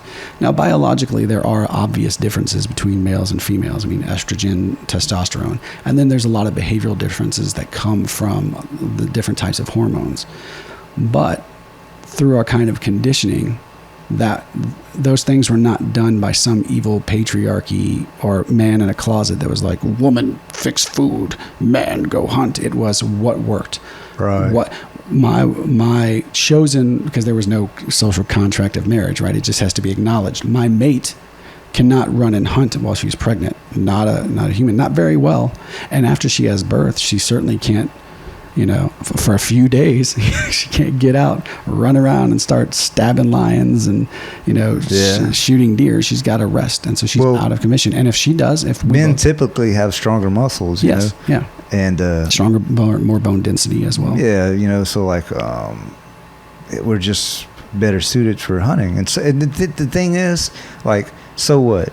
Yeah. That doesn't mean there's any value to it. It only means that we're a piece of a puzzle that needed to be met. It doesn't mean that it's... some people are naturally accountants, and some people are naturally philosophers, right. So what? Yeah. Some people want to work at a bank, and some people want to just be a soldier. Yeah, right. You know? And that's what they really want to do. And it's not, and it's a huge gender difference, but so what? You know, a woman might want to stay home and nurture a child while the man works, or vice versa. You know? I mean, I think that there's a sad thing that's occurred in our, at least in our culture, in our society, where abnormal has been synonymous with immoral. And that's the most ridiculous thing ever. Abnormal just means outside of the realm of what is statistically I think it's just usable. Creative. Yeah, what's usual, you know? Well, I mean, there's some abnormal things that are not creative or worthwhile. But I have to agree in the fact that there's not necessarily any... It's morally neutral. To be abnormal, to me, is morally neutral. What about Jeffrey Dahmer? What about cannibalism? Well, it depends on what you mean. Is that moral or immoral? If he murdered them, it would be immoral. Well, okay. If they just died and he ate them, I mean, he could get Kuru and go crazy, but the reality... This is one of the things that... One of the most mind-blowing things for me that really showed a difference in perspectives is cannibalism. So a lot of tribes in South America who are cannibals, they think that us burying our dead in the ground to rot is sacrilegious, is disgusting, you know, is immoral, all the things that we think of eating another person. So they think when they want to consume their loved ones. They want their loved ones, when they die, they want to eat them, and they want their loved ones to literally become a part of them, part of their flesh and their blood, and their, you know, of course, their soul, you know, and stuff like that. So they think that, like, your loved ones die and you just bury them in the ground to rot. I mean, you know, that's terrible. That's horrible. So that perspective a long time ago really blew my mind on how things can be culturally relative. You know, there are probably, I don't know, that's a whole discussion by itself, but there are some, I think there's, you know, you shouldn't murder, you shouldn't steal, but then again, it's kind of relative to the situation. Should you murder? That becomes kind of a conundrum too. Like, you know, like if you murder in self-defense, that's perfectly morally acceptable. But if you murder an innocent person who has done you nothing wrong, well, I think that's the difference, is that murder and killing are two different things. But people do murder in the cause of religion. Innocent people have done nothing wrong. But what they've done is they've used that, what we now know as the in-group, out-group dynamic, right? The only people that are afforded rights and acknowledgement are those who are people. And we can never murder our own tribe because they are our people. They are our family. They are our tribe. But those people over there are not our tribe, and therefore they are not subjected to the same rules and laws, nor do they receive any of the benefits from those, because they are not us. And so you had that in-group, out-group dynamic that allowed for them to murder one another, that would be much harder to do in the modern era in these nations. It made, you know, I can see how it made sense back then, because you know, you have your town, because of there was no globalization like there is today. There wasn't even a communalization. I mean, I didn't know what occurred. So say like you and your tribe, you know, you're all brown people, like living in this side of a mountain or whatever, you know, and this white man or black man or a different type of looking man comes. And historically, you know that when outsiders come, they're usually coming to take advantage of you. Right. If they have higher technology, like a sword or a spear or a horse, then you really have a lot to fear. Yeah. You know, so it's probably ingrained from thousands and thousands and thousands of years, where people stayed to themselves, never left their village or town or community. Well, it was a major risk to leave. I mean, before we even had agriculture, it was already a risk. I mean, we could be killed by anything. I mean, human beings, as you said earlier, were extremely weak. And I mean... And so didn't you say like something about demons?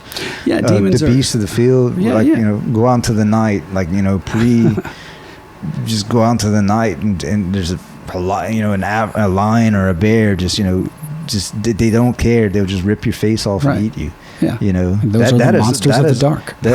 like beasts, quote unquote, are real life monsters. Yeah, like absolutely. sharks and alligators. And that's the thing about human. They don't care. No, and that's the thing about you. If you're a baby, right. they don't care. And that's the difference between, that is the idea of the divinity of man, right? Because we too were that. And that's the thing that most religious people don't like to acknowledge.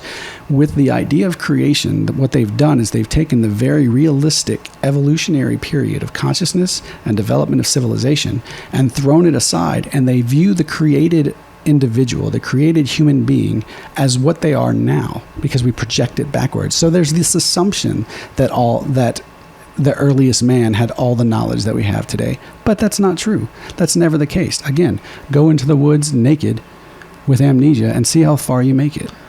You're not gonna. The average American will straight up die because they have no knowledge of the world as it is and what we came from. And by utilizing creation as a magical story to just have us mystically appear and be here and everything's great and glorious, that's not reality. When you take a look at that brutal, bloody reality, and that's one of the things I do like about religions and civilizations is at least the ones that record it and keep record of it, they keep their bloody, brutal past. And that's supposed to be our reminder to tend our garden, that these people had to do this to fend that off because they did not have the knowledge that we have now. Now we do. Now I can look up. Now someone can try to pitch a war to me. You know, that we're going to go to war with Germany, and they're this, they're that, they're this, and da-da-da, and they can give me all the stereotypes and prejudices to try to sell me to vote on it. But unlike even just 20 years ago, I can go up, type up on YouTube, German music, and I would have a list of all the cultural phenomena there. I would see people interacting. I would see people having joy. I would see people loving their family. It's harder for them to pitch the lie than it was just 20 years ago. I wrote something about how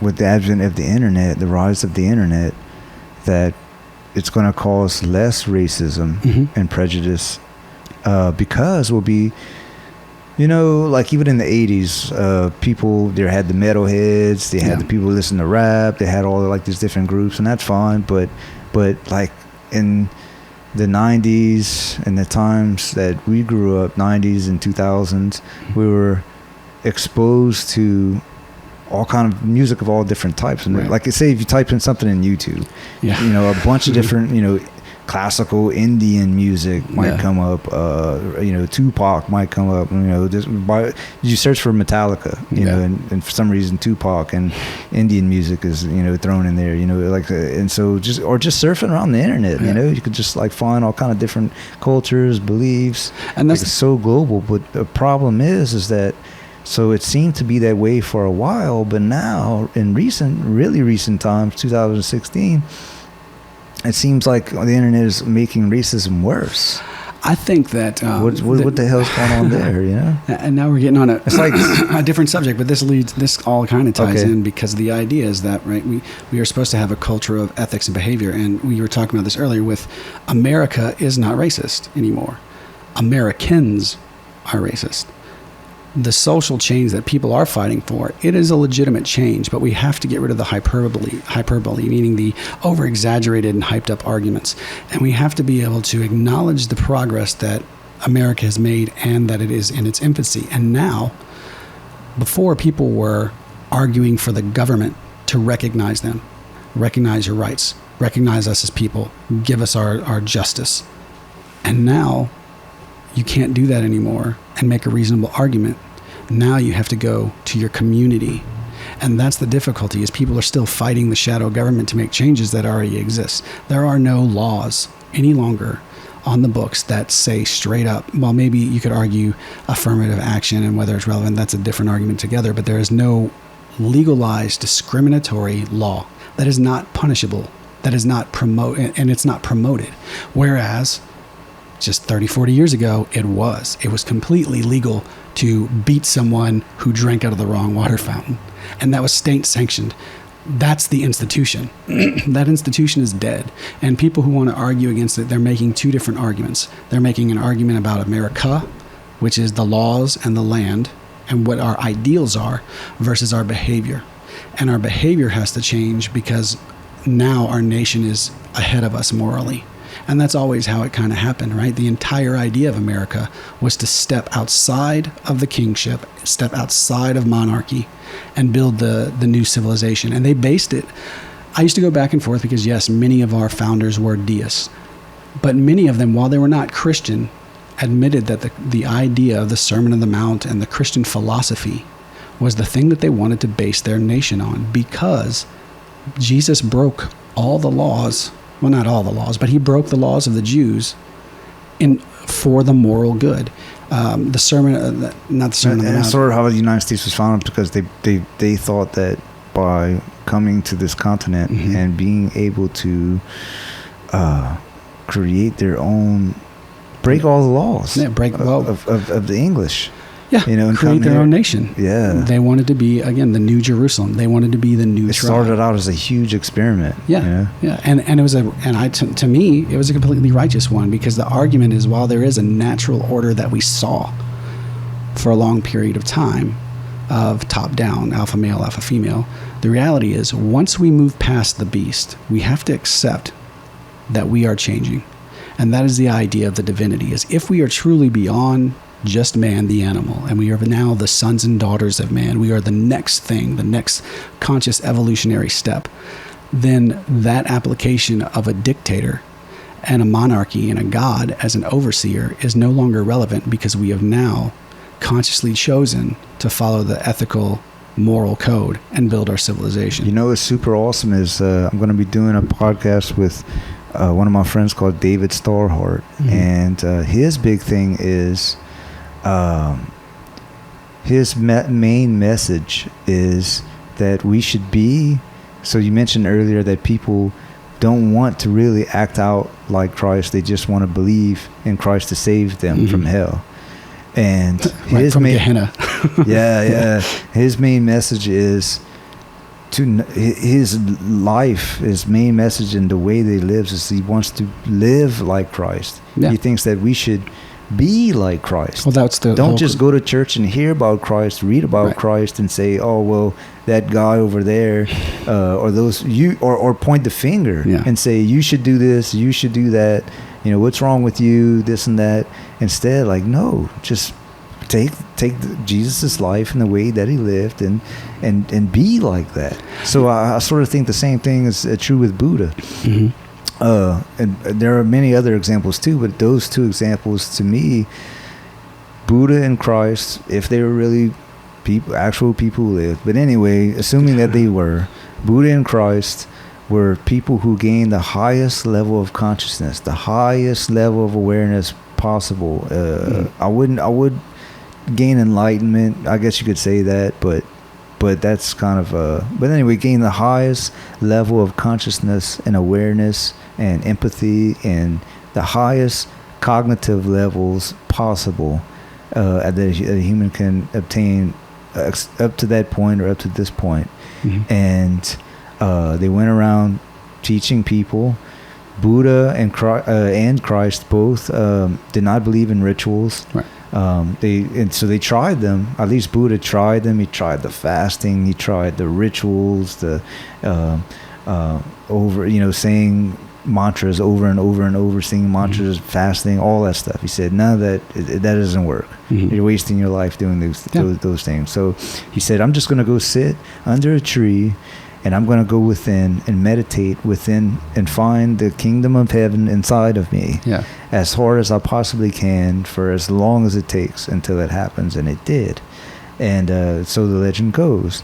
And like Christ, he didn't believe in the rituals. He didn't believe in statues. He didn't believe in, many of the laws and dogma, like doctrines and dogma. This is what I believe happened. This is not what it says in the Bible, because there are a lot of dogmatic things that Jesus does say.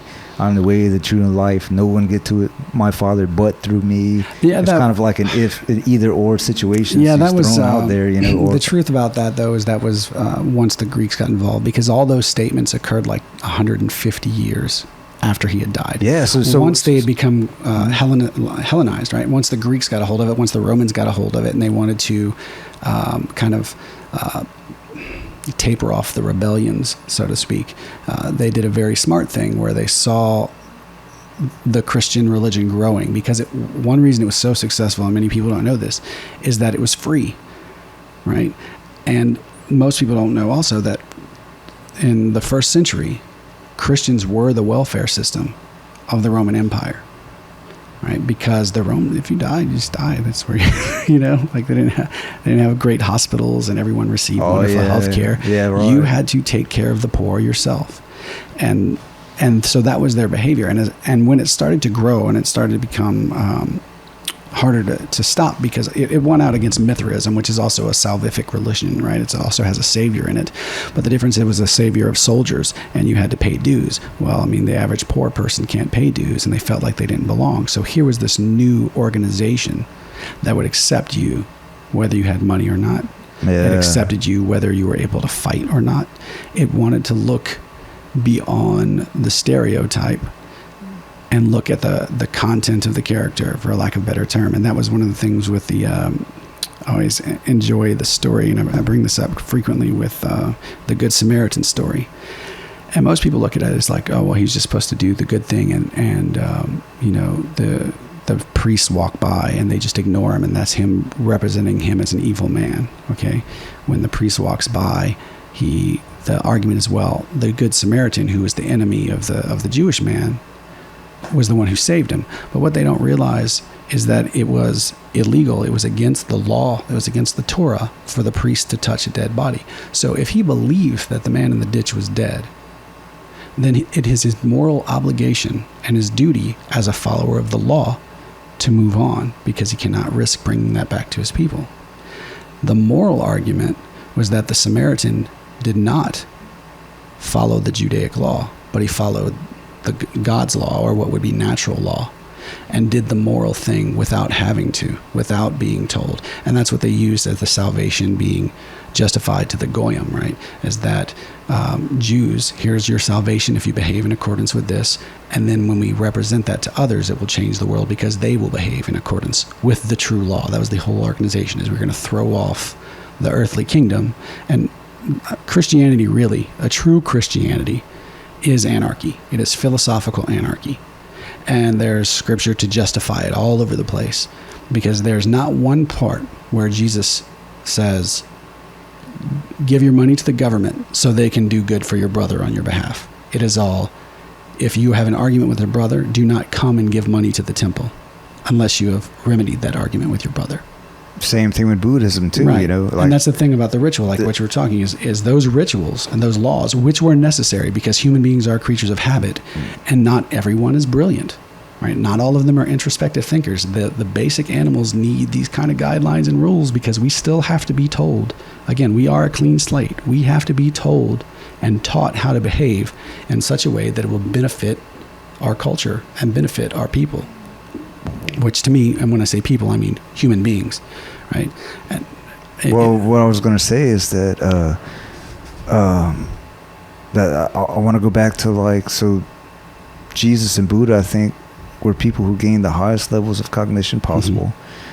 Mm-hmm. Were anti-ritualistic, mm-hmm. anti-dogmatic,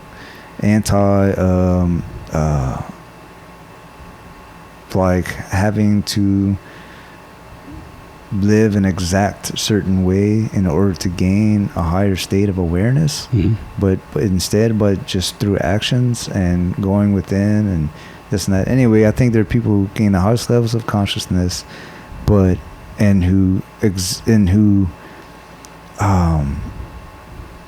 exhibited their inner light through their life, mm-hmm. and that is really appealing to a lot of people.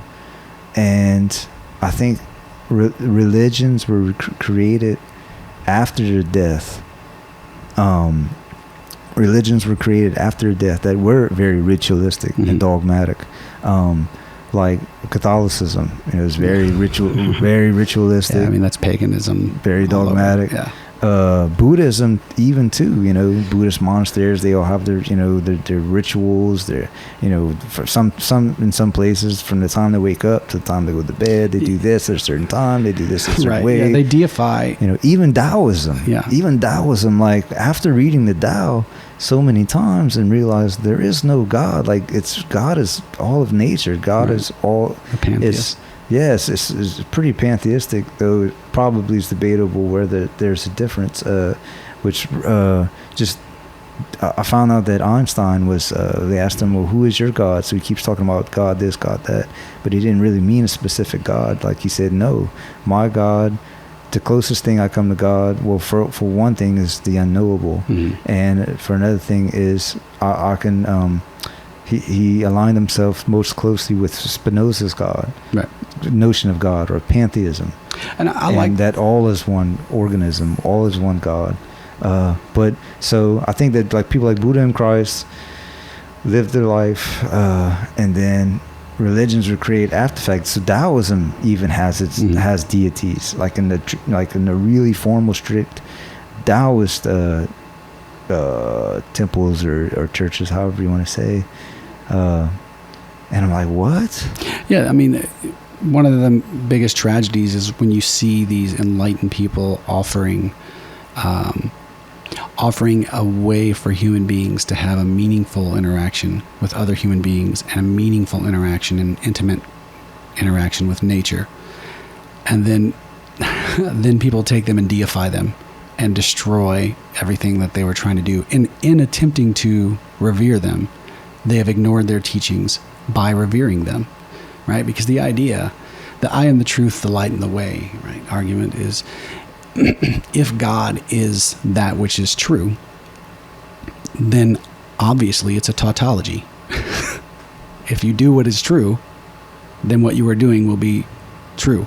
It will be successful. It is the answer. If God is truth, then God is the answer. If is the personification of truth. And that allows for a creativity that deification of mortals does not. Because when Kim Jong-un can say that I created the car, then why do I need to try to be innovative and create a better car? Because my God has done it. And to them, that is their God. Yeah, I know. And to us, those were our gods until we individualized and fought against the monarchy. I mean, as much as I criticize America for a lot of its tragic flaws and its difficulty in getting here, it has been no worse in its idea of conquest than any other nation that is currently around right now. Only now are we entering a phase in humanity where we could, for the first time, it is potentially possible to build a nation without bloodshed if we so choose. Yeah. I think things are going to really change, like in this century, for sure. Yeah, and I think that the idea, and I bring this up because this is something that takes place in the Abrahamic religions, is there's always this end of the world that always occurs, and I think that is our warning in putting our faith in a person, in the deification. And now that we've entered this era where immortality is almost practically possible, it is no longer, because it was never illogical, right? It never self-contradicted. But we are reaching a phase now through technology that it is potentially possible for us to develop. Such as this podcast. Right. We could be around in 1,000 years from now, And I mean, we're assuming that the database is... there was an argument that that the return of Christ, someone made this argument that the new Messiah is the internet. Yeah, I know. I read that earlier. Yes, like we are creating the new Messiah. We are creating him. Like, so we are what we do, like bees build hives. Right. We build technology. Right. We are technology creating machines, and so like Christ is going to come back. Messiah is going to come back, right, in the form of technology, because one day we're going to create technology, and it's, some say 20, 30 years away, that is going to be more intelligent than human beings, or even more conscious. And so you know, And then there's we're going to blend with machines. Yeah, and that's we that have the transhumanism. possibility of downloading our own consciousness. Yeah. And all the problems and benefits that result from that. They say that in 20 years, they believe that virtual reality will be completely indistinguishable from this reality. Right. And if that's true, then maybe we're in a simulation now. Yeah. Yeah, I mean, there can be those arguments. And that, to me, is that's the difficulty of it, right? Like, when you're given these contradicting stories from many different dogmatic religions, you kind of have to find where the truth resides in each mythical tale that you're told, which is why I was a fan of Gnosticism, the idea that there's secret knowledge to be gained in any story, any culture that is told. Like, in any story you tell me, I can divine whether there's truth or whether there's fiction, whether there's fact or whether there's illusion. And so there is always something to be learned. There's always knowledge there to be gained. For me, the idea when I read these apocryphal texts and these issues of society reaching this kind of end times is that when we say the end of the world, we do mean the end of man's world. We do have the potential to create, and not we meaning you and I, but the Christians, right? The Christians right now are predominantly in power. They're a superpower. And they believe that an Antichrist will come. And in that belief, they can create their own eschatology. They can create, in wanting to bring back their Jesusite, they can build their own Antichrist. And now we're ending a phase where it's actually technologically plausible. Whereas before, you'd have the monks argue that the new king is the Antichrist. And you've had it all the way through time, and everybody's like, watch out, and da-da-da. And I'm not saying one will ever come. I actually read last night that the Antichrist is one of the things that are actually not mentioned in the Bible. It was medieval artists, such as Dante and Bosch, I think, maybe, who, like, so the notion of hell and eternity, and like demons torturing you and all this stuff like that, and Satan sitting on his throne full of skulls and demons torturing you, and it's called this eternal lake of burning fire and torture was an artistic representation by Dante, and before that notion of the way things were like that didn't exist, because they said that it says somewhere in the Bible that that Satan or Lucifer and the angels are in hell as well, bound in chains, awaiting judgment. Right. Yeah. And Abaddon will be let loose.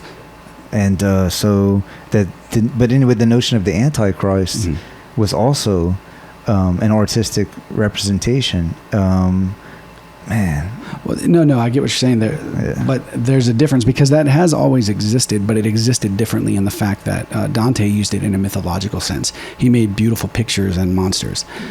Yeah. Whenever the Antichrist idea was created, or whenever the Satan was created, it was in reference to an actual occurrence. It was a reference to the fall of Rome, right? And here's this emperor who is now claimed to be Caesar, who's now claimed to be God. And we know that when you claim to be God in the flesh, that you are not God because you are in the flesh, and therefore you are the anti-God, or you're the Antichrist. You are the leader who is trying to conquer what the Jews believe were the chosen people, even the Christians at this point. And so the idea is that, no, there's not going to be a wicked, immortal man that's going to come up, and he's going to have a host of demons that are going to come out of the earth, and they're going to, lay down the fire. The idea is that there will be a person who will rise and convince the world that they are God in the flesh. And when they unleash the beast are governments, the beasts are states. When they unleash that potential damage, and they can do it justified, you will have, for a while, someone who's able to rule like that.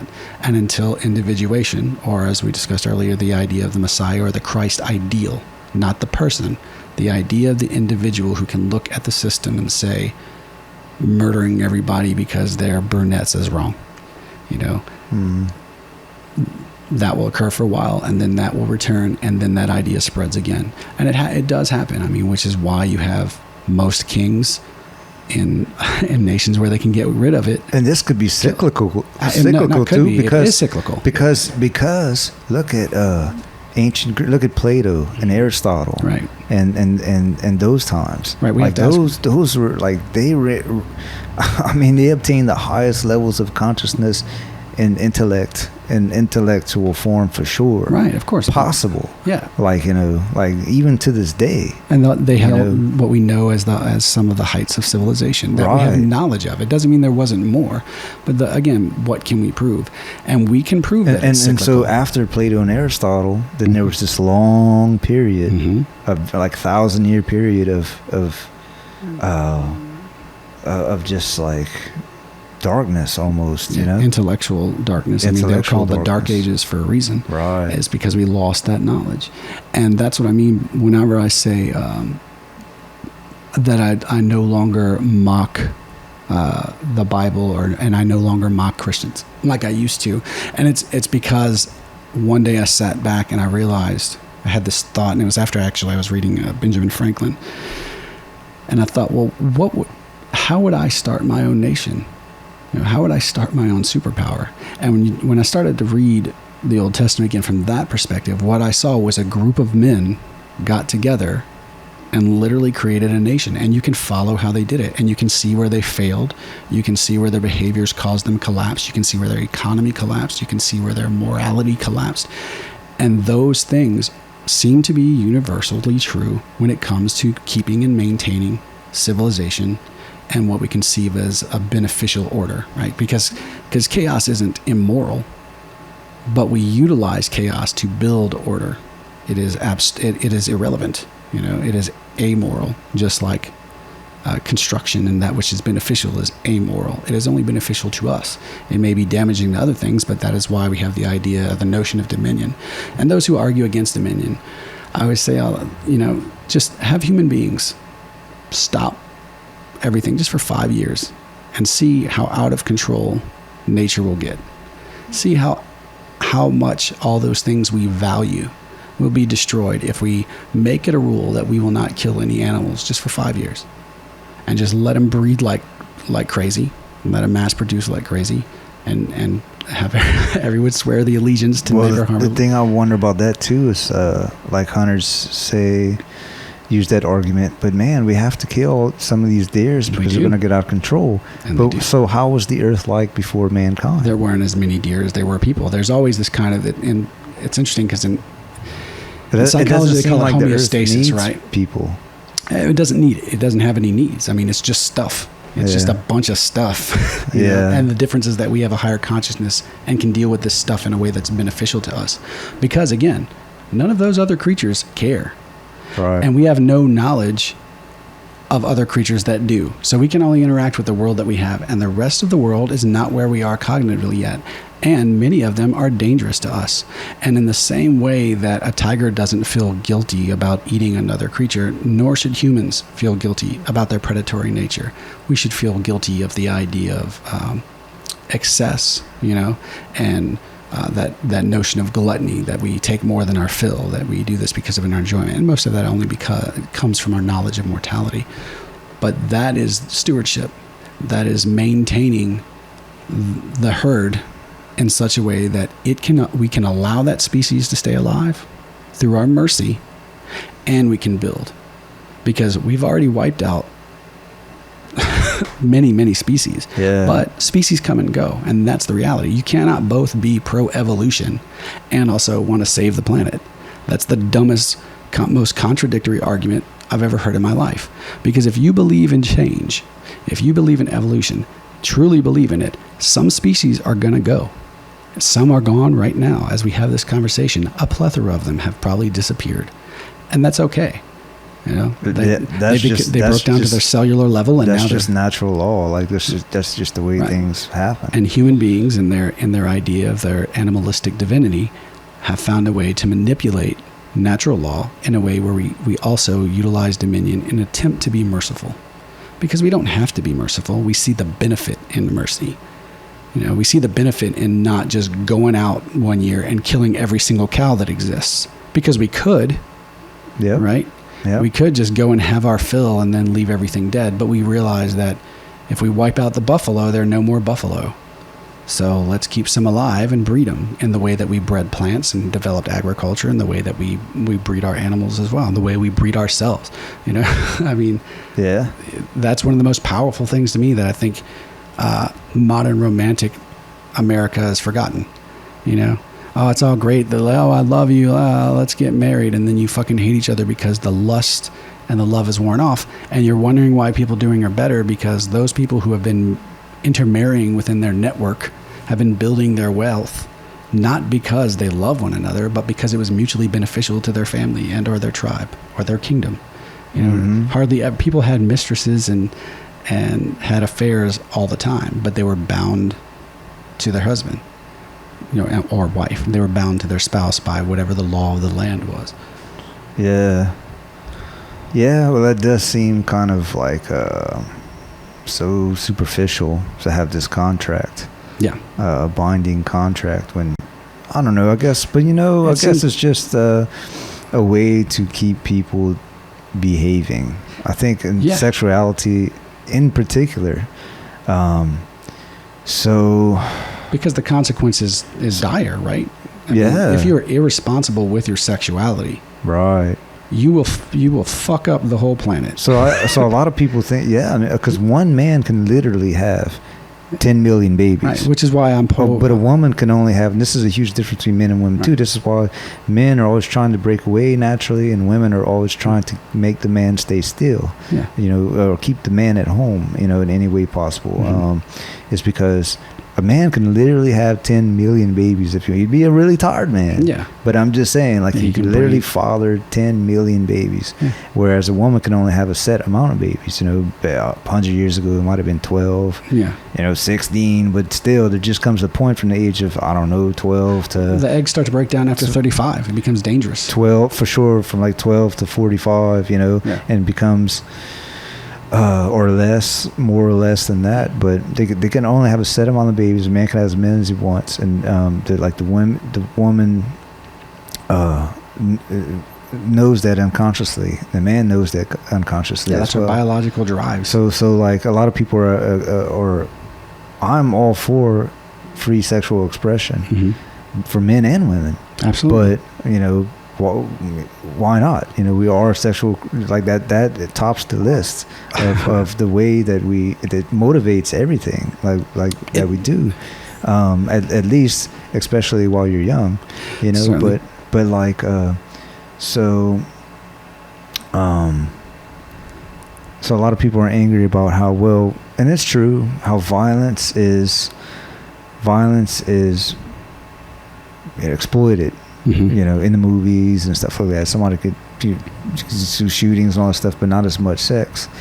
But anyway, I can understand the notion how sex should be kept under wraps morally, you know, to an extent, because if everybody was just like free for all, having sex with everybody, like I often thought, I wonder how different the world would be it would be so different if there was no such thing as STDs, and if a man and woman had to flip a switch in their brain simultaneously for the woman to become pregnant.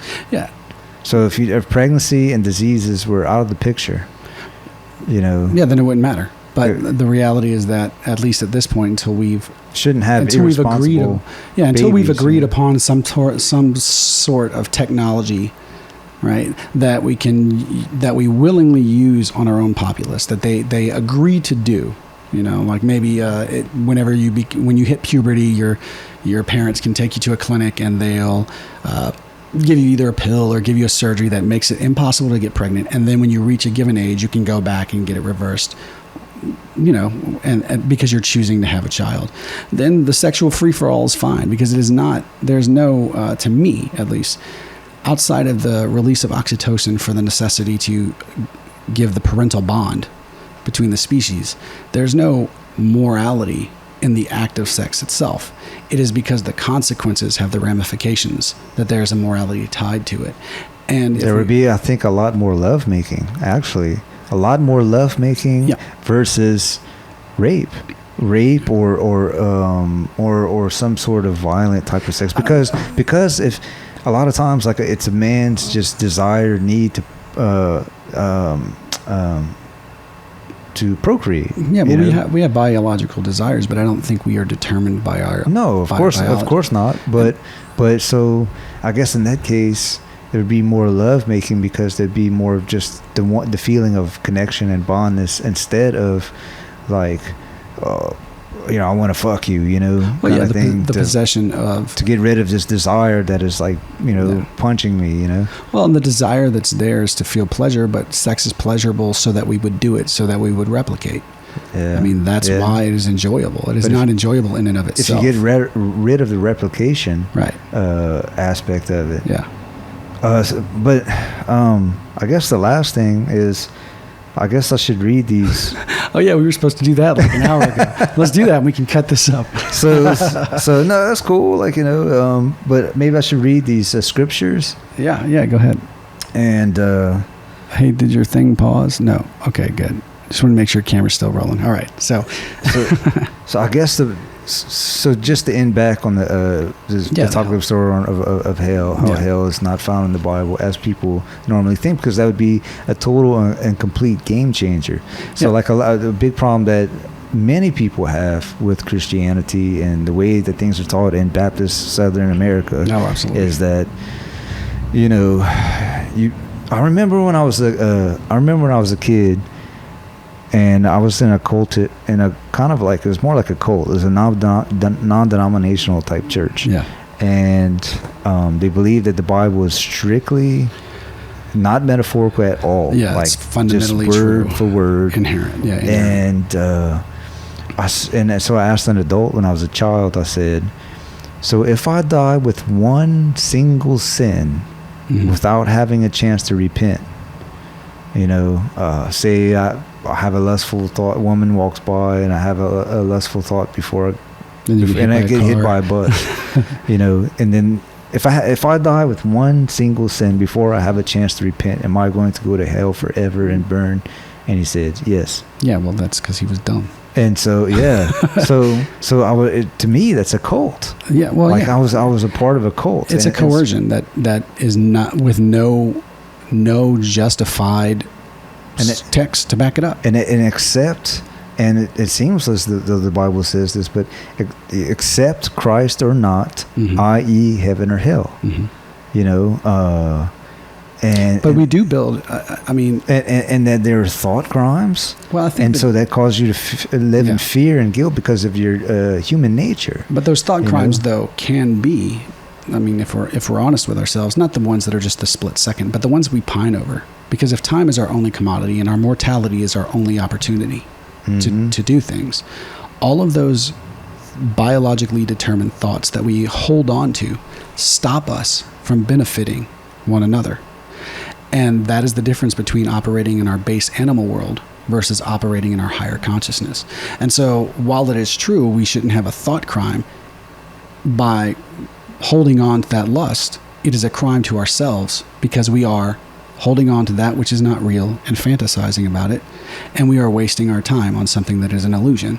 To me, selfishness seems to be the greatest evil or sin. Yes. Like and by holding on to, just living in lust, that's selfishness. It's no different than alcoholism or heroin addiction or religion addiction,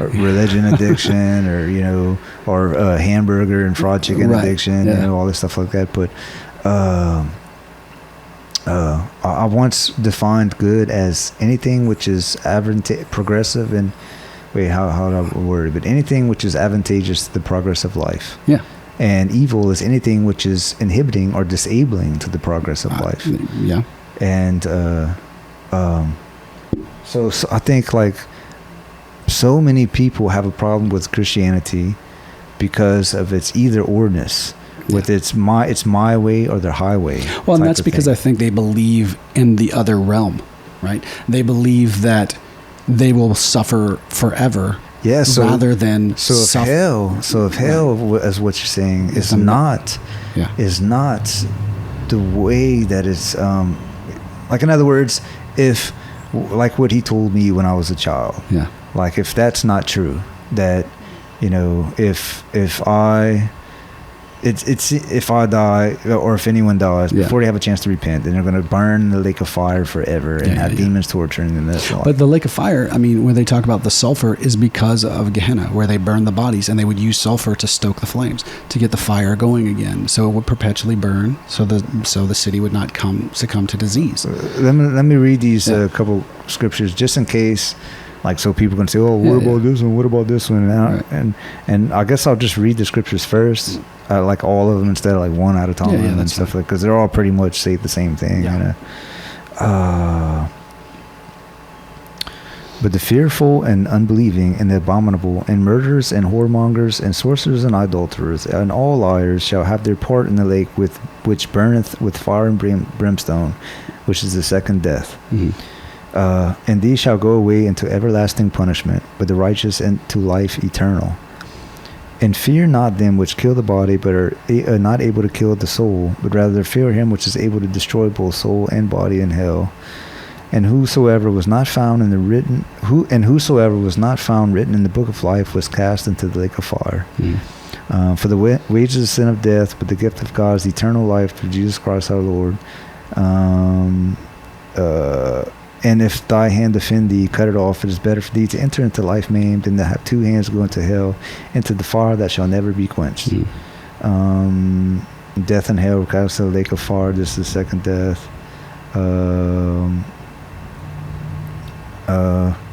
And the devil that deceived them was cast into the lake of fire and brimstone, where the beast and the false prophet are, and shall be tormented day and night forever and forever.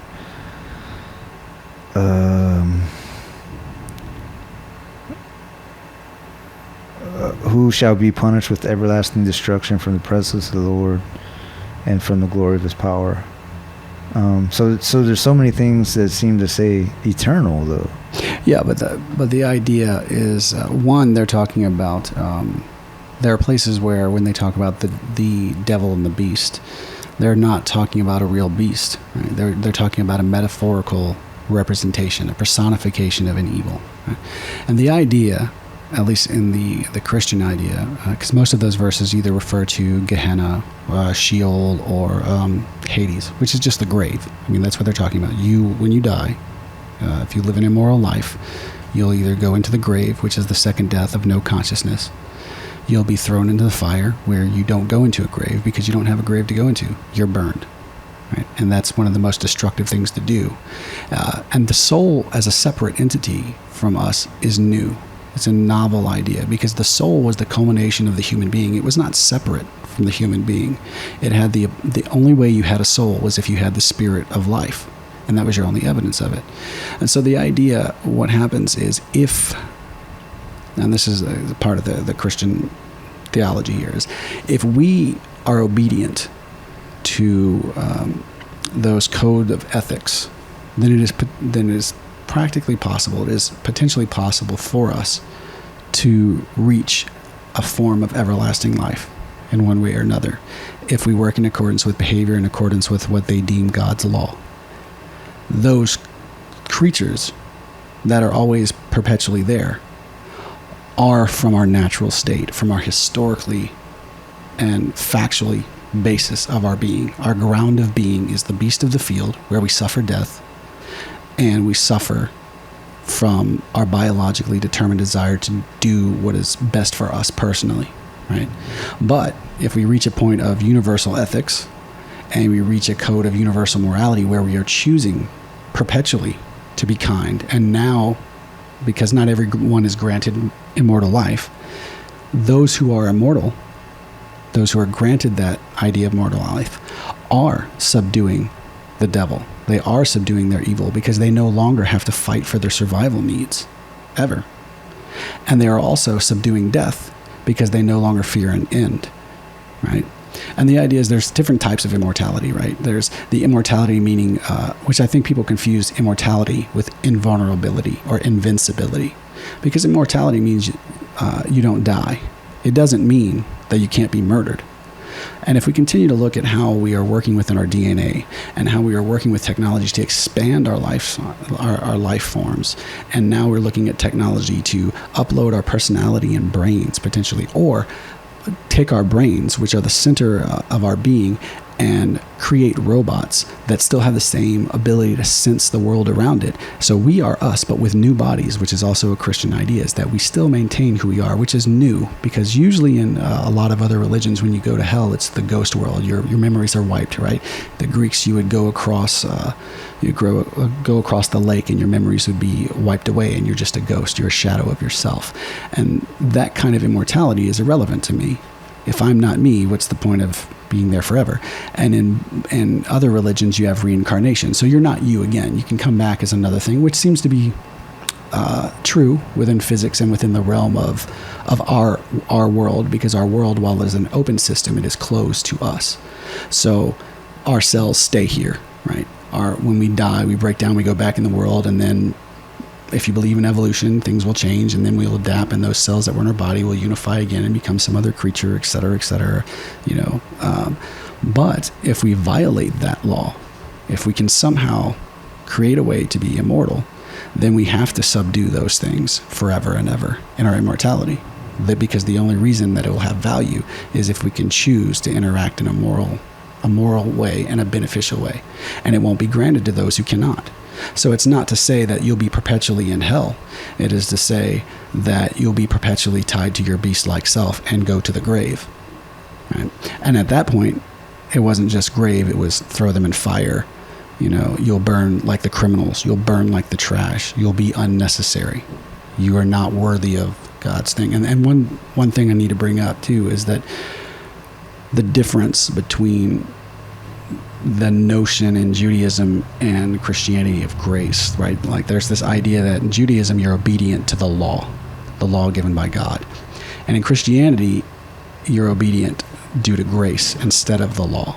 Meaning that if you always operate with the tenets of what they believe to be the moral and ethical truths, that any law that applies to you, you'll be able to follow morally and ethically, unless you're in a civilization that goes against God's law, which means that there will be things that are legal but unlawful.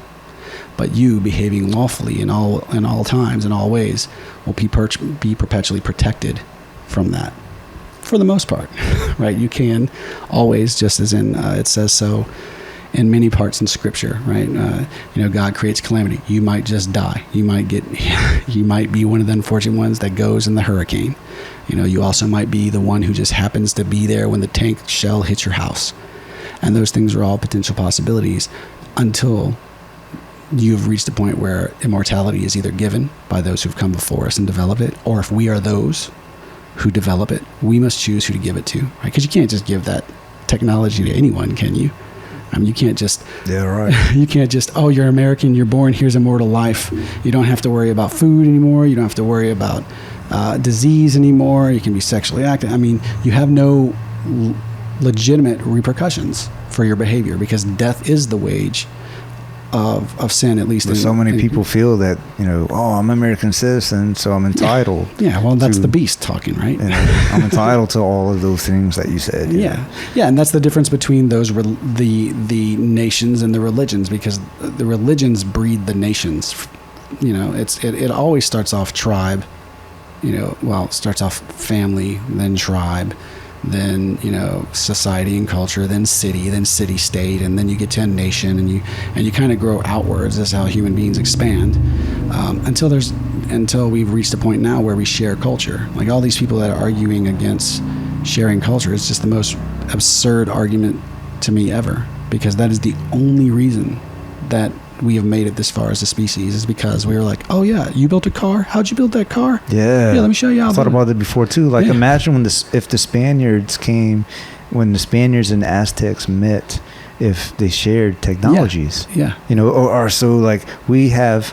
I don't know if they had guns, the Spanish. Yeah. But if we had horses and our type of technology, and the Aztecs were like, well, look at these pyramids, and look at our astrology, and or if the English and the Native Americans, when they met, right. they shared their technology. The English shared their sort of book written, academic, intellectual type of things with the Indians, and the Indians shared their knowledge of how to be one with nature and one with the earth, and to live off the land, and how to cooperate with the earth, and so they could have joined those, mixed those beliefs, like learned so much from one. They could have increased their knowledge and their times 2, times 10, and that's what's going on now, exponentially, and that's what's happening now because. And human beings have not been perfect at it. Again, it's a long and bloody road. But the idea is, if we follow the long and bloody road, if we follow truth unapologetically, if we just follow the truth, whether or not people agree with it, because it is true, the idea is that truth. I definitely think that we're living in the best times ever. We're safest times ever. We are. The evidence shows that. Everyone else, people who tell you that they're not. I mean, you brought up Facebook earlier and how when you go online, it seems there's more racism. But the thing that we realize is that Facebook works on algorithms. These companies work on algorithms to feed that which you click on. And all of us like controversy because it is a test of our mental faculties. It is a test of our moral character. Our outrage, sin sometimes is used as a virtue signaling, but sometimes it is used as a great motivator. We see something that is so egregious that we realize, well, I can't do anything about what happens in New York, but I guarantee you I'll never treat another person in my society, in my circle, that way. And even in just doing those things, we make those changes. It's not this notion of being complicit makes you just as evil as the person who does the evil act. That's the most ridiculous thing. You're morally ambiguous, but by not doing evil, you are doing good. Yeah, and it also seems like I heard this awesome quote lately. It goes, he said, "The world is not getting worse. The veil of corruption is being lifted." Oh man, I agree with that.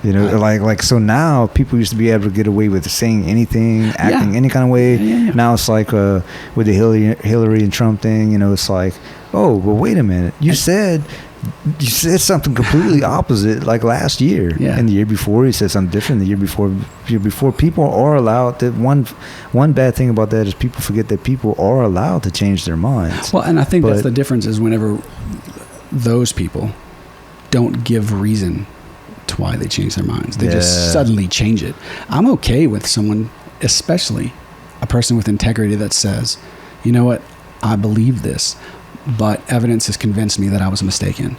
And the evidence is this, and this, as opposed to someone who just suddenly feels that way, which is, again, that is the problem. That is the notion of those, of us needing a leader, right? Of us needing someone to deify. I mean, these people vote for presidents like they're voting for a savior. And the president only has power to wage war. All these promises, all these nonsense. And that's one of, actually, to get back to the religion aspect of it, that was one of the things that I appreciated about Judaism and Christianity. Not so much Islam, because Islam is a religion of law, like Judaism is, right? They believe that God hands down the laws. But the difference is that Judaism has done more work at this point, and that they're less violent about it. And that is not to say that all Muslims are violent, but the Islamic religion is just as violent as the Jewish religion whenever they followed it to the T, when their laws were still immoral. And the difference is whether or not you as an individual, when you read that, look at it and say, that is our foundation that we build on, or that is the way it will be eternally. Because if you believe in accordance, just like before Christianity applied the idea of universalism, which took thousands of years. I mean, let's not pretend that overnight everybody was treating everybody with respect. I mean, in the 3rd century, they murdered Hypatia because she was a woman and taught mathematics. They skinned her alive with seashells. We burnt women for reading. And, Christianity as a philosophy, and even in the Socratic ideas, these philosophies take a very, very long time to permeate the norms and cross cultures, because logic, again, using logic is not a rational thing. It doesn't make any sense for us to critically look at the world. I mean, if you take a look at what human beings do, name another creature on the planet that built some device that could make it go 6 times faster than it could ever run at top speed. You know, none. Yeah. None has done that. And we are great in our mimicry, and we are great in the sharing of our culture. And as long as we continue to do that, then human beings will hold dominion over the earth. And I think that rightly so. At this point, rightly so. There may be something beyond us because, like you said, and we discussed earlier, if it occurs now, then certainly it's possible, right? It's possible to occur. It's possible for it to occur in past, but it's also possible for other creatures to evolve in the future. Because if the laws of gravity are true and the law of aerodynamics are true, then some creature will mimic itself into flight eventually. Yeah. Yeah. And that's the notion to me when I look at that's what I mean when I say universal laws, those natural laws that apply to everyone. And and we don't have to know them. I'm not suggesting that I know them all either. I'm saying we can study by looking at other cultures and find which one works. You know, like whenever I talk to people, they get mad at me because I don't care, honestly. Whenever, people talk about Saudi Arabia and how their royalty is great. And I say, well, of course. But the reason they're not doing great as a nation, they're only doing great because they have things that other people need. But they don't educate 50% of their population off top. You know, women are not allowed to learn to read and write and to be educated. Yeah. So when you take a look at a culture like that, it can only go so far because it's dismissing. It's well, not necessarily, right? Because not every person will have the truth, but the truth can come from anywhere. Innovation can come from anywhere. And if you dismiss it simply because of sex or ethnicity or location or geography, if you're willing to dismiss a potentially good idea that matches with reality, then you are not going to progress, especially if your starting point is anyone who looks like this is not allowed to present ideas. You know? Yeah. And that, to me, is one of those universal laws that stops the growth of a civilization. And that's why when I say we must work in accordance with universal laws and universal truths, we have to discover those and apply them to all of us equally in order for us to have the best possible world that we want to have as human beings. And that, to me, is what religions are attempting to get to. The idea of hell. I mean, if you take a look at it, really, the afterlife, with all its conjecture, no one's in a hurry to get there. If it's so great and this world is so evil, why is no one in a hurry to get there? I mean, that's why one of the reasons I think that they had to make suicide, an immoral sin, right, is because if heaven's great and your life on earth sucks, especially, let's say, 300 years ago, then kill yourself. Yeah. Kill yourself and get to heaven. Yeah. Right? So, you can't do that. You can't do that. So now we got to give you the other side to balance it out. And that is what kept people in check. That kept them working. It kept them taking oppression. It kept them. Nietzsche called preachers of death because he said that what a lot of religions are trying to do is always say, well, this life sucks, but just wait until you die. Right. And then it'll all be better. Yeah. So kind of negate this life in order to, for the next life. Yeah. That just have faith that it'll be there, by the way. And see, I think there's a difference when we say afterlife now versus when they say afterlife then, right? Like, if I say afterlife now when I'm talking to my kids, I'm saying that the life that comes on after I am gone, whatever I do in this world right now as a stimulus and response will have an effect on every other thing that can react to a stimulus. And therefore, when I am gone, there will be life after my death based on my interactions with other things via evolution, via cognition, the spreading of ideas, et cetera, et cetera. Those things will pass on inherently. And now that we've entered into, of course, now the practical immortality argument, that potential there is even greater, that there is an afterlife, which means they usually mean it because it's after death. It's living after death. And if we successfully stop death, then we have reached our immortality and our afterlife. And that is a potential possibility. And if you don't behave in accordance with those truths, then you will miss out. You will not live in a place that will build the internet because you are racist and a sexist. You will not live in a place that will develop highways, because every time someone comes into your borders and they don't look like you kill them and eat them. There are behaviors that, as you said earlier, are detrimental to our progress as human beings and the potential that we have for this planet, for this earth.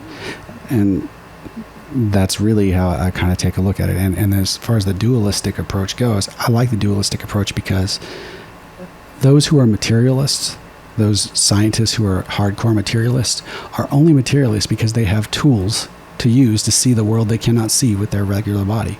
That is the dualism. That is the things that are unseen. And it is in the manipulation of the world of the unseen that we're getting all these amazing things. It is our manipulation and our use of magic, for a lack of a better word, that allows us to progress in society. We learn the natural law. We learn what some would call God's law. And if we apply it to reality and it is true, then it will be beneficial. And if it is not true, then obviously it is not God's law, is the argument. So they always play with dice. That was the gambler's argument, right? Like, God plays with loaded dice. If you want something, you don't get it, it's God's will. If you do get it, it's God's will. But if it is simply the personification of the truth, then that is true. You did not get it because you could not attain it. And then you did because you were able to. Well, I'm always on the kind of like, I go back and forth with fate and free will, because it seems like there's so many things that happen. There's so many coincidences that have happened to me in the past where right.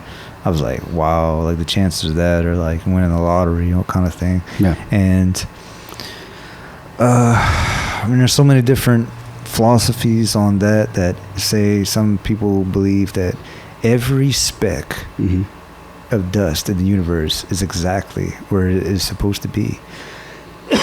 And that's going to a whole maze of different things, but like reincarnation and all this stuff, and or either I'm born with all the blessings and benefits that mm-hmm. I was born with, and I am who I am because this is exactly who I'm supposed to be. Right. I have an intellectual capacity or a philosophical, spiritual capacity because I am higher along the rebirths than others. So some people are just starting off they have a younger soul to where they're just starting off, so they're more animal-like, they're more ape-like, right. They're more ignorant than and some other people who are born or already born an older soul, like already born at a more advanced stage. So like, the people before them genetically have tried harder to understand mm-hmm. existence and why is there something rather than nothing, and mm-hmm. and all these different things, and expanded their cognitive awareness no matter through any means possible. And so we are born with that information mm-hmm. and are carrying on the lineage. And that can be said for genetically, evolutionary, or reincarnation wise, all that stuff like that. So it's weird because it's like trying to demystify a mystical world, because we really do live in a very absurd universe. I mean, there's no justification, which is why I had arguments against the personification of the deities that they gave, right? Like, God can't be moral if God has to do things. Because if there's no choice, that's like saying an apple tree is morally good for giving me apples. It does what it has to do by its nature, otherwise it wouldn't be that thing. Yeah. And therefore it's not morally praiseworthy, right? And the other thing is, if God is moral, it must be that he's moral because he learned what good was, or that he knows what God was. And therefore, if the truth is outside of God and you must recognize it, then so too can I recognize that through wisdom and logic.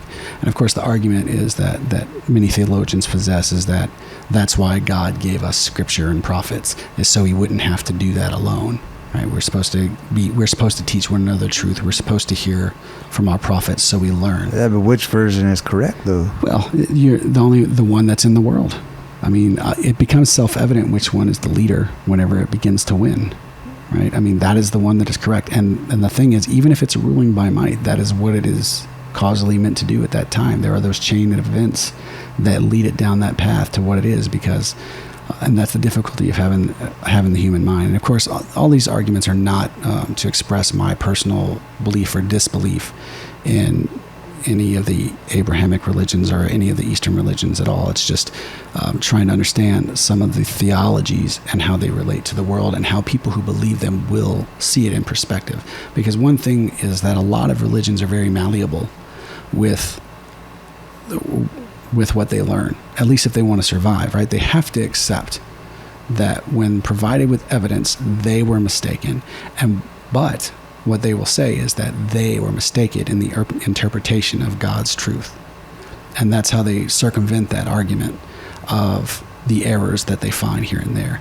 But because of that, it allows us to be perpetually creative. It allows us to perpetually ask questions with the understanding that we believe first that there will be an answer, whether it's yes or no, whether it can or can't be done. We know that one of those things has to occur. Either we will succeed or we will fail. And there are those who will, some people who will not accept it. Right. We think that, say, like science and religion are contradictory, which I don't think. So like, for example, the Big Bang. Yeah. So so many people say no, the Big Bang. A lot of religious people say no, the Big Bang is a lie, it's a deceit. It's man created. Well, I'll just say that maybe the Big Bang is the way that God did it. Maybe it's the way that He. Maybe it just describes the way that the universe began. That's it. That's what's interesting is like when you read. But I think a lot of people these days are like starting to see that there's not a contradiction between science and religion. Yeah, I think that's the thing is as we start to realize that the writers of those books had limited access. Right. To knowledge in a way that we do not, and we cannot judge them with the mind that we have and expect them to have the same outlook. Like, to me, if I lived 10,000 years ago, I would believe that the sun is God. Right. It's a big ball of light. It rises, shines and rises during the day. Without it, my crops won't grow. Right. So my animals won't have food to eat, or I won't be able to eat my plants. And think about how long it took for us provides warmth for me. Yeah, it does everything. It is the light, the truth, and the way. It is actually the thing that provides life on this earth. And that is the thing that occurred, right? Because it's at a perfect distance from us, and it provides the perfect amount of warmth. Right. And that was the idea of the Pharaoh, right? Is that think about the knowledge that if you were just born in the woods with no internet, no education, and you were picked up and allowed to go, just like a gentleman who was from Liberia and came here. He lived in the jungle, came here, and there's electricity, roads, running water. I mean, this place is heaven, and it is the multi-universe because it exists, and yet it does not exist. And it simultaneously is the truth here and not the truth there. Yet it is universally true, because if everyone in Liberia learned about water purification and plumbing, they would have clean running water to everyone, right? So it both exists and does not exist. And that's a very hard thing for us to accept, especially with the logical mind, is because we are given a contradictory thing that is both universally true and yet not true for others. Yeah, I mean, there's so many things that we can't detect: sonar, radar, ultraviolet. Right. There's which is Alan Watts used example, like, which is the right perspective? Yeah, the same thing under a microscope, with a naked eye, or a telescope. Right. All the exact same object, just completely different perspectives. All three are true. Right. And then some. And so science, like you're saying, like, I think that. Like, magic is still real. Absolutely. Like, magic is still real. Science only explains the mechanisms of magic. Right. So, say, like fire. Yeah. So, how does fire work? Well, this and that and this and that. How do hurricanes work? How do the clouds form? And it rains. Yeah. Like, how does electricity work? That all that does is explain the mechanisms of magic. It explains the how, right, but not the why. And that's the difference, I think, whenever we discuss magic, like the way that we see the world as a child, still remains. Yes, absolutely. Because magic is still real as ever. Just because science can explain away the mechanisms of the magic doesn't make the magic go away. Right. And And so the science and religion contradiction to many people is completely false. Yeah, well, that's a very new idea too. That's a 20th century idea, because if you take a look at who kept science alive, it was the church. You know, it was the monks kept literacy alive. They were the writers. They spread the information, and they were the scientists. They were the ones who spread those ideas along, whether we like it or not. That is what happened after the Dark Ages. You know, and again, science, think about how long it would have taken you, Damon, to just realize that the Earth is not the center of the universe, and that those two celestial orbs that appear to move across the sky are related to how the crops grow.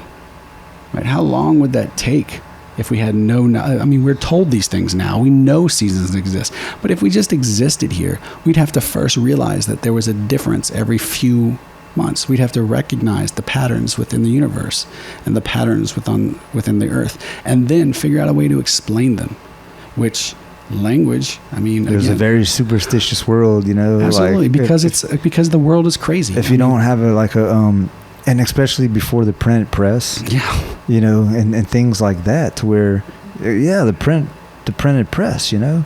I remember seeing a list of the top 10 greatest, most revolutionary inventions ever. Mm-hmm. Number 1 was the wheel. Number 2 was the printing press, and number 3 was the internet. Yep. In that order, you know. And so, yeah, imagine, man, you're like a farmer. You have not even a second grade education. You have a 0 grade education. You don't know how to read.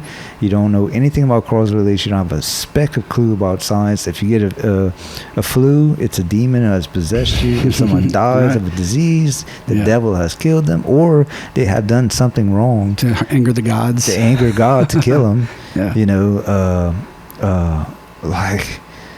And that's what's fascinating is that, and those reproduction is a miracle, which to me, I think it still is, because it's once again, like a person is created out of nothingness. Yeah. Like an egg and sperm, you know, they can explain, you know, how they come together, you know, the man's and woman's genetic material in that certain way. But still, like that, the spark of life and creation between that interaction, where is that found? Yeah. You know, and that's the so it's like it's still a miracle, just because it's explained like just like life, like the life force itself.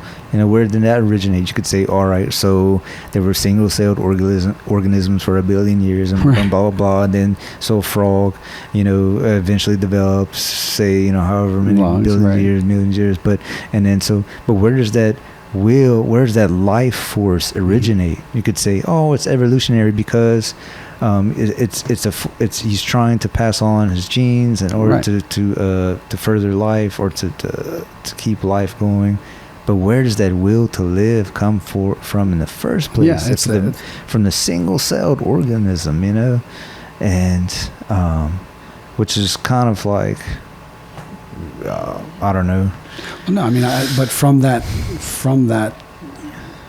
to me, when I read religious texts that talk about creation, it is not creation of all life. It is the creation of our consciousness, where we become the ones to take over, right? And even if you read Old Testament, God gets mentioned less and less as people do better and better, right? Because they're more comfortable. And that is what they talk about with when they say things that like the world is cyclical, or nations are cyclical in their behavior. That's what they mean, is at first there are behaviors that we all must have in order to build our community, right? We have to have lots of kids. We have to learn how to farm. We have to do all this hard work. And we have to get married early, and we have to breed early. And now we kind of postpone that through our technology, and yet we're still here. So there's that contradiction of the biological determinism versus the comfort in technology. And what we've seen and what history has shown is the more and more wealth a nation accrues, and the more and more comfort we get, the less and less we tend to our biological necessities. And when we ignore the animal, when we ignore the beast side of us, then we collapse. And then what happens is we go into that natural state again, and we are beasts of the field again. And then we must learn all over the behaviors and the ethics and the moral codes to build that civilization and usher in what people some have called the kingdom of heaven, some have called the kingdom of earth, et cetera, et cetera. But if you're, all of these kingdoms that people are trying to build, they're not trying to build it up after they die. They're trying to do it here. If they weren't interested in what was going on here, the Vatican wouldn't need to exist. They're not interested in the afterlife. They're interested in this life. They'll allow other people to come and go, and they'll allow them to believe in all the conjecture they want, and sometimes they'll buy into it, and sometimes they'll tell them the truth, that there's no heaven and hell, that those are metaphors for our behavior and our ethics, and they were used to make it is no less of important. In fact, it is of grave importance. It is much more important to learn why we must behave here and treat each other well here than it is to worry about what we look like after death and what the world looks like before we were born. Well, I think people are trying to build their immortality through architectural buildings, absolutely. works of art, books, podcasts, all this stuff. Like it's way like writings. You could read writings very intimately of someone who died 2,000 years ago. Read Plato, and like that is his mind. Like those are his words. He still is alive today. And what I was going to also say is really this life right now is the only thing that matters, no matter what you believe. If you're an atheist, then you believe that when you die you turn to dirt and worm food, and so this life is the only one that matters. If you're a Christian, you believe, a lot of Christians which falsely believe in heaven or hell, the afterlife. You still only live this one life until that point. You're born, and until you go to heaven forever or hell forever, you still live this one life in this time slot. If you believe, people say, what about reincarnation? Still doesn't matter. You're still only Jonathan Joubert, Damon McGregor in this one particular time slot. You won't even remember your past lives. Right. So it's irrelevant. And your next life, you won't remember this one. Right. So this, no matter what you believe, this life is the only one that matters. Yeah. So a lot of people, so that's pretty awesome. I guess there's probably some sort of belief that can get around that, but I don't think so. I mean, there's no way to say, unless you're just a nihilist and all things are meaningless, which if you want to be a nihilist, then just sit on your couch and wither and die, But you still like only believe. You're still only living this one life. Of course, no matter how meaningless it is. Right. This is the only evidence you have of life at all, is the one that you're living. And then the rest is conjecture, right? And I mean, I guess you could believe in, like, more like in quantum theory, and that how like, but the thing is that the quantum mechanics, as far as we know it so far, or only operate on extremely small subatomic level, and as soon as you get like a little bit of weight to it, they collapse into matter and material. I guess you could believe in I don't know, but anyway, no matter what you believe, this is all you got. This is, whether it's atheism, Christianity, and reincarnation, like this only life matters. But so I don't know. I guess that would be it, man. This life is the only one that matters. Ignore the prophets of death. Ignore those who will tell you to fear hell and fear, and seek heaven instead of seeking the kingdom you want on earth. But it doesn't mean to be immoral, because no, absolutely, you can't. That's the idea of the universal ethic, right? Immoral or unethical, because good is anything which is enabling to the progress of life. Selfishness is a great sin and evil, because that doesn't help us evolve as to grow and as a species to attain higher levels of consciousness. Like I once heard this quote: in order to get what you want, you have to give others what they want first. Well, there's this documentary called Happy, right? Yes. And all the studies that show that's an awesome one. I watched it like 2 or 3 times. I mean, think about how amazing the human animal is in that way, that if it does good deeds for that which looks like them, it feels benefit in and of itself. its loss becomes a net gain, right? I've given something to you, and now I get the joy of being able to do something and be in a position to assist someone, you know? And then there's joy in that and fulfillment in that. That's an amazing thing to have occur that doesn't necessarily occur in other animals, because we can choose to not be territorial. We can choose to not have to fight it out over resources. We can choose to be higher than the beasts of the field and share the water so we can live longer while we seek for other water. You know, and that will, and doing those things will make you happier. Absolutely. And it will make everyone around you happier. Yeah. And so how can you go wrong? You can't go wrong with that, you know? Yeah. You know, there are certain of the 10 commandments, there are, you know, a few things, you know, like don't steal, don't kill, you know, have sex with your neighbor's wife. Right, and, yeah, adultery. You know, things like that. I mean, it makes sense, you know? Well, yeah, those are codes of civility. I mean, again, that's the moral ethic codes that have to exist if you're going to build a civilization. If you're going to build a civilization. Because if you don't, and I think that's really what it is. If you don't, it might look like, is it Libya or Liberia? Liberia. Yeah, and if you take a look at that, nations like that.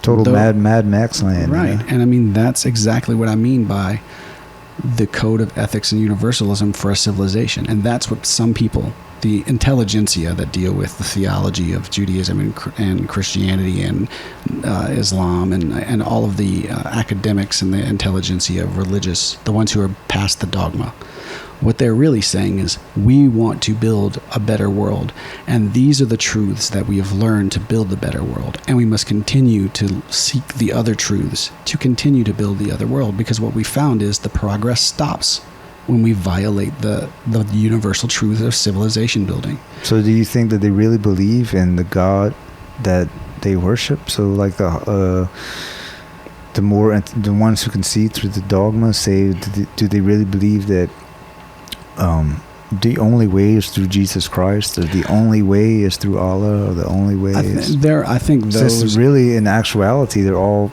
worshiping the same God. Yeah, those are the primary. The God of Abraham. Yeah, there's some scripture, I think it's in the New Testament, where they're talking about when they're trying to pass on knowledge, and they're trying to pass on their belief system, and they say that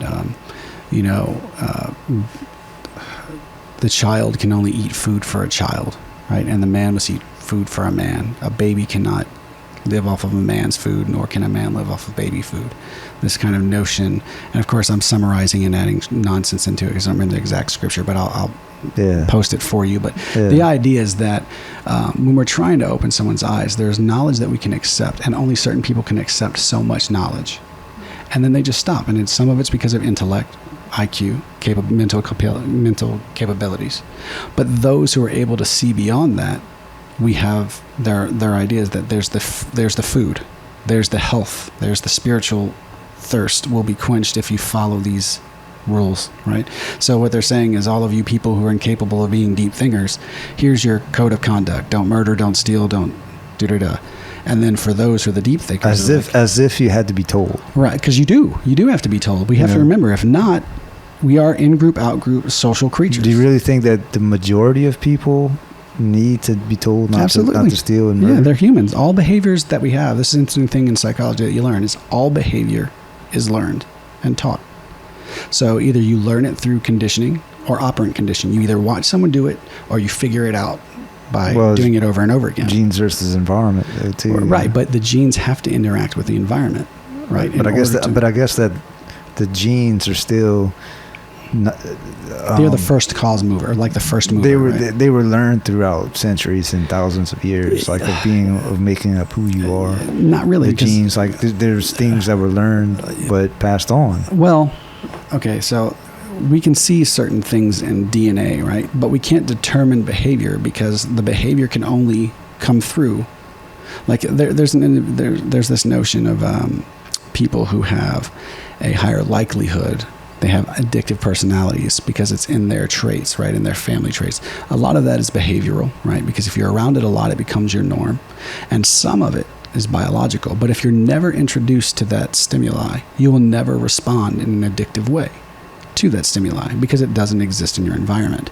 And so the idea is that because we are all, in a sense, clean slates, biologically we have what's called homeostasis. Like we're born and we have these levels of normalcy that we're all born with. All our neurons are there, all these things, and they start to degrade over time, right? And you either use them or they either deplete or they increase based on the stimulus. And then we try, this is the homeostasis theory, we try to reach a level of homeostasis, which is our contentment, right? When we've reached a sense of normalcy, which is different depending upon the individual basis, due through DNA, biology, all those things do have an effect, but they are not meaningful if we do not have the other stimulus, if we do not have the other things in the environment to stimulate us to respond in such a way. And so it is a very, it's a very codependent relationship. Our relationship with reality is extremely codependent because we can manipulate reality and reality manipulates us simultaneously. And so that being the case, those who are unaware, those who are incapable of living beyond the conditioning have to be conditioned because human beings left to their own devices, most of them are very harmless. Like there's this wonderful book called On Killing where it talks about how we have to be taught to kill one another, to murder one another, because typically in old wars where we fight people that look similar to us, we do posturing. We want to scare you because we really don't want to kill you. And if you take a look at the death wounds from early battle warfare, these guys would get close in, but they would hit you in the leg and you would die. But I heard it's virtually impossible to kill someone if you're looking into their face. Yeah, it's very hard. And like in World War II. So back in the olden days when they had like swords and axes and stuff. They'd stab a dude in the arm and run away. You have to see, you literally have to see the man face. You can't just like push a button like 2,000 miles away and send a drone attack. Yeah. Or a missile or shoot a missile like, that goes 100 yards. And like, no, you have to see I heard it's like almost impossible face to face. It is. I mean, most people, if you take a look at most killings, there's distance between them. Or the person is turned around, stabbed or shot in the back of the head. You see whenever people are running away from a war that the casualties go up because they're no longer facing their enemy. So they're successfully able to make them a part of their outgroup, right? Like one of the cool studies from On Killing was, soldiers that were wearing helmets were shot at more than soldiers that weren't wearing helmets, because when someone would aim and they'd see that person's face in their head and they're like, that's a human being, I'm going to shoot something else, And when you take a look at the kill shots, until we were classically conditioned, until human beings were classically conditioned to shoot first, shoot the shadow, their kills were like 17%, 18%. After classical conditioning, once we got into the Vietnam War and even now, the kill rates are like almost 90%. Wow. So it's because when you're trained, and we've successfully done this Pavlovian conditioning so well, that you hear the gunshot, you turn and shoot at the shadow. That's what you train the whole time. So you don't stop to think about the person, and then you deal with it after, which is why we have all the accolades and all the other things to make you feel better about the normally immoral act, right? Because you're killing over an idea that you would never. That's the hardest thing I think for humans, is because you're killing a thing that in any other circumstance would be beneficial to you, and you would unite to fight the rest of nature. And I think that and this is the thing too, is I think that I just can't understand war, but I really think that we are naturally sympathetic because to one another since birth, because the mother, breastfeeds you as you're born. That's the first act of sympathy and compassion. And then as children, we play, unless we're conditioned through, to hate, unless we're told to hate. Children play. Children just play there's with no each danger. other. They'll just go pick up a spider. They'll go and it doesn't matter if you're black or white or brown. They don't know that difference. Right. They don't think about that right. until you're told, hey, you better watch, that kind of person. Right. Until you have an attachment to the world, as the Buddhists would say. And so I think that we're naturally compassionate and sympathetic because we were all once babies and children. And then until at some point in our lives where we were slapped in the head with concrete thinking and logical thought and which doesn't develop dichotomous type of thinking. Yeah, like concrete thought. When I found out was that doesn't exist until between 4 and 5. And then enter cynicism. Yeah, intellectual to me, like being cynical doesn't equal being intellectual. Oh, absolutely not. But it's taught that way to us. That's a lot of people at least believe that cynicism equals intellectualism. Right. How cynical and skeptical can you possibly be? Yeah. That is what makes you intellectual. It's like, no, like you've fallen for the illusion, right. To have a bitter life, because bitterness is contagious. Yeah. Bitterness is contagious, and misery loves company. Yeah. And that's actually been shown to be true. There's some awesome social psych experiments where they put people in a room for a doctor, right? And the first group they put in, and they just had magazines, and they'd wait to see how long it would take for the conversation. And then the next group would come in, and they'd put these menacing surgical tools out for everybody to see when they walked in. And of course, when people saw that, they tended to start talking to one another sooner, because they were bound by this fear of the unknown. And it was also a menacing looking fear. So given that they were the only ones there to experience it, they were both feeling that discomfort, and therefore they unified to find comfort in one another against that which is unknown. And to me, that says a lot about human beings and a lot about our potential, because in reality, that is what we do. When we have a common goal that attacks and harms us all, we unify against it. And it doesn't happen often, especially now that we have more of this. Like a tiger, like, right. By myself, I'm dead meat. But hey, that's 10 of us get together, right, and figure something out. Yeah, we got to figure it out. Otherwise, we're all dead. And that's kind of how it goes. And of course, you always have the personalities and things that develop through individuals' environment and perspective. But the reality is, a majority of human beings are very kind, and even domesticated, for a lack of a better word, most places that I've visited, like you look in the news, and there's all kind of evil people all over the place, and there's child molesters, there's murderers, there's rapists, there's robbers everywhere. And so it gives you such a negative view of reality and all this stuff. But everywhere I've ever gone, I mean, maybe there's like one rude person in the whole city I came across. Most people are nice. I try to argue that with people all the time, especially in this modern era of where there's Mexico, where there's advertising, Canada, Europe. No matter where you go. What we're given is because people feed off of controversy, and they want and need to sell advertising, and so. Yeah. It's better, you'll buy shit when you're afraid, because if you're content and everything's fine in your life, you don't need anything. Yeah. It's when you have fear and you have desire. And some people, when they do that, when they're frightened, they eat, or they look for a new toy, or they look for some kind of way to give them a sense of control over that which they do not have control of. But when you take a look at the evidence and the stats, I mean, the most violent place in America is still extremely not violent. I mean, Chicago's had 2,000 murders, and that sucks, but there's several million people there. I mean, should we worry about that? Absolutely. I shouldn't. I don't live there. Should they worry about it? Yeah, they should do something about it. But let's not pretend that we live in a time where a general can just say, go kill that town, and they'll do it, which has happened. Go destroy the village, which is one of the ways that capitalism works, or the media works. It's like fear.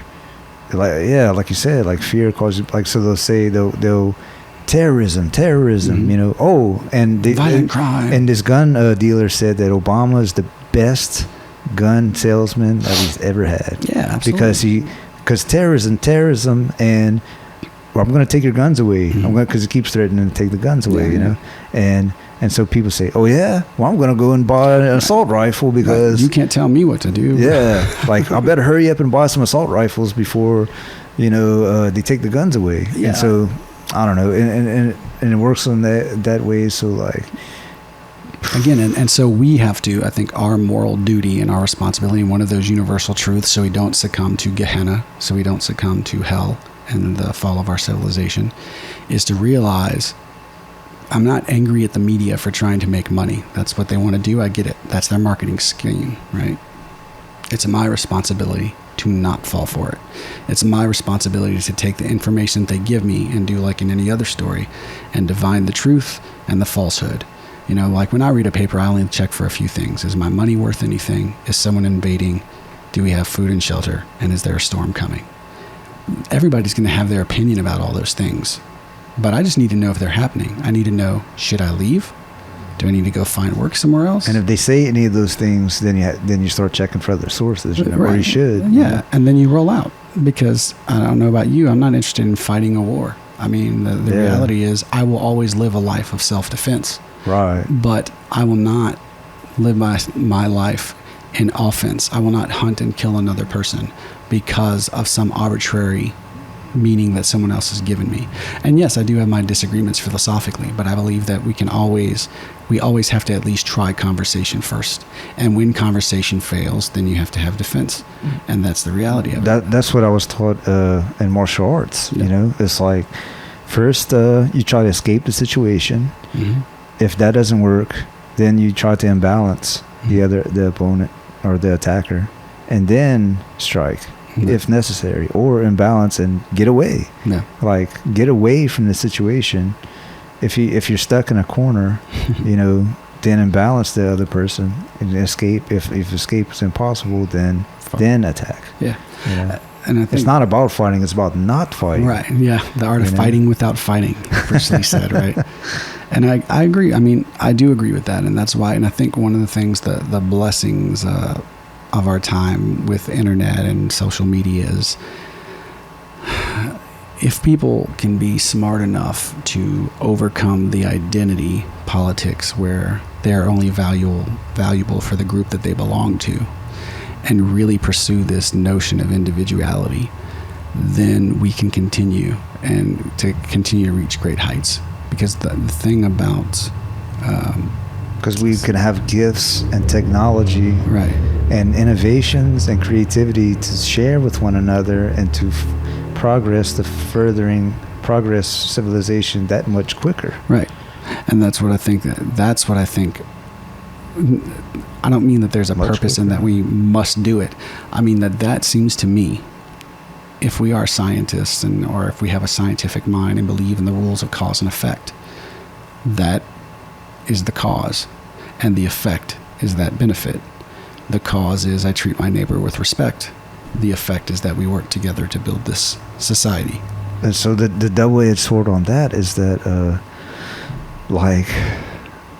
so you have these old belief systems, like Judaism, Christianity, Islam, like all these religious dogmatic beliefs that have been around for thousands of years, right. A couple thousand years, and they're outdated information. Yeah. In some way, they're outdated information. In another way, they are kind of like an eternal conversation. They're aspects of them that are representations of archetypal humanity, archetypal thought patterns. I think that they archetypal ways of living and being, and ways of like staying. I don't know about creating a civilization, but definitely staying civilized at least. Yeah, I think that what happens is when we have religion before we codify it, right? Because religion is just a system of beliefs. And before we have the written word, we learn to speak and communicate with one another. And whether it's just a simple grunt, and we all know what the grunt means and agree that the grunt means whatever. The grunt means danger, or the grunt means water, whatever. Until we get those things codified, we're still operating on that which is universally true from our perception. It is still the case that whether we agree or not, the tiger can still eat us. It can still do that. It's still true that it will eat us if it's hungry. Yep. Whether we feel about it. So in that way, we're still dealing with reality. And yet the thing about the religions and the codified ancient texts is that is only a foundation to show how far we have come and where we started with our early conscious minds. It is only true in so much that we can divine what we did wrong when we see where we failed. And in that way, it is our foundation, in the same way that if I want to build a house, I'm not just going to go cut down trees in the woods if I have access to someone who is a carpenter, even if he doesn't meet the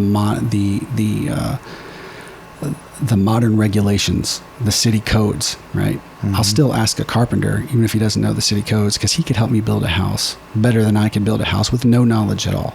that the truth of how the wood will stand, the truth of how the bricks need to be laid is still there, whether or not there are different ways to do it. There's still only one way to build that particular shelter in that particular way. And so those who have that knowledge, that's who I'm going to seek out. So do you think that we should study all of the texts? Absolutely. I think if you're interested in going that far, but I think really the idea is it possible to study only one of them? I think so. And then get everything out of it that you need? I think if you are a person of wisdom, you can, because an individual who is seeking wisdom is going to use, again, that is just the foundation. Are they all relatively the same anyway, besides the details? Yeah, I mean, it's all man's place in the world, right? I mean, if we take a look at it, it's all us. There's either a God that has dominion over us, which I think comes from the alpha male, alpha female ideology of the God personified on earth, and being a part of the tribe with the leader, and we deify that. And then it is our existence in relation to the world and in relation to the God. And that is uniformly in every religion. They can have 17,000 gods, but you still have to do particular things to gain their favor. And even if you only have one God, you still have to do particular thing to gain that God's favor. And the idea is, if we are going to take it if we're going to take it to a step of negating anthropomorphism and taking away the human element, and we're going to just personify truth and reality, then yes, all of those things will be reached by different ways. Because as soon as we discover something that is true, that is true and can be shown to be true with evidence, that will stand up against belief 100% of the time.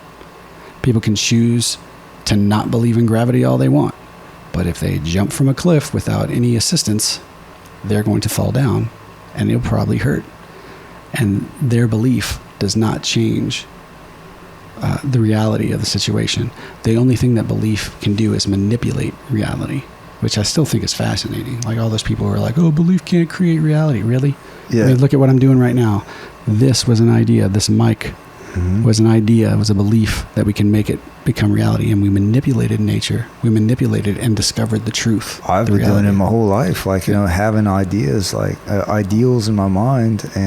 But the Golden Gate Bridge was once an idea in someone's mind. Right. Like, and that's what I mean when I say, when we talk about those everything everything that exists in man's world was just a belief. First existed in thought. Yeah. And or a belief. And to deny that. Someone created that reality, because you don't just go out and start like putting bricks and stones and wood together and like randomly and like hoping that it comes out to something. No, you have like a vision. You have to follow the natural law. You have a vision or a revelation first. And then you create it. Like, you do create your reality. It's not like you can't like just sit there. I think what people misunderstand like about it, and probably some shows like The Secret and stuff like that, maybe kind of like led people off of the truth of it all. But you can't just sit there and cause this door to fall off the hinges, or like cause you to fly, or can't like manipulate just sitting there. But it's not about that. It's about like just creating your ideal reality or creations. And I found that fascinating because again, I've always that love-hate with Christianity, a more mature relationship and understanding of it now, is the notion of faith without works is dead. That's the whole argument, right? And to me, that was a very profound thing to say. Because if you work all the time and you have no faith that you'll succeed, you'll do like what we were just talking about. You just place bricks randomly and hope that a bridge comes out, right? But if also, conversely, if all you do is think about the bridge and you never build the bridge, you've done nothing. So one without the other. You have to have faith that it's going to succeed. Right. You have to have the hope.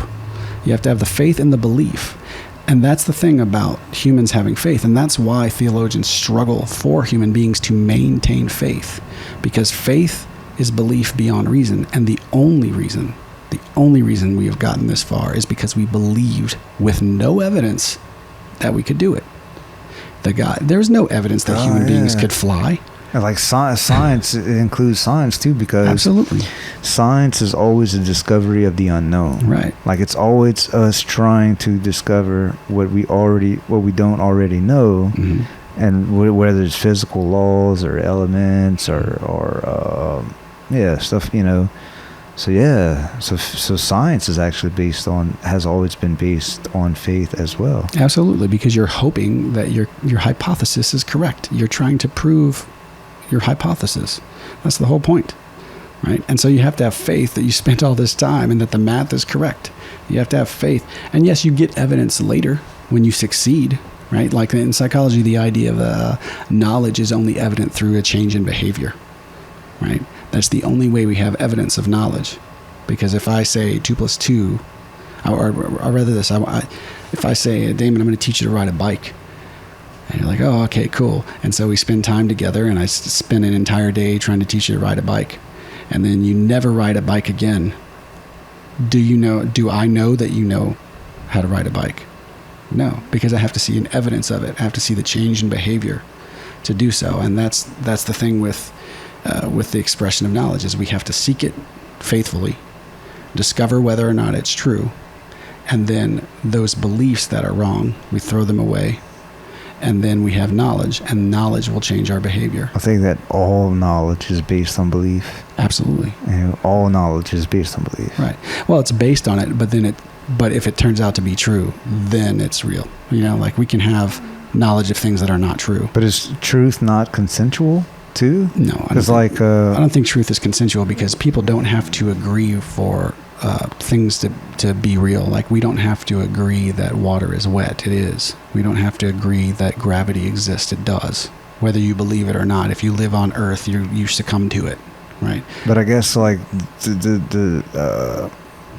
the labeling of wet and gravity. But I think that's different. That's that is the expression of reality versus reality of itself, and that's where language comes in, language and communication.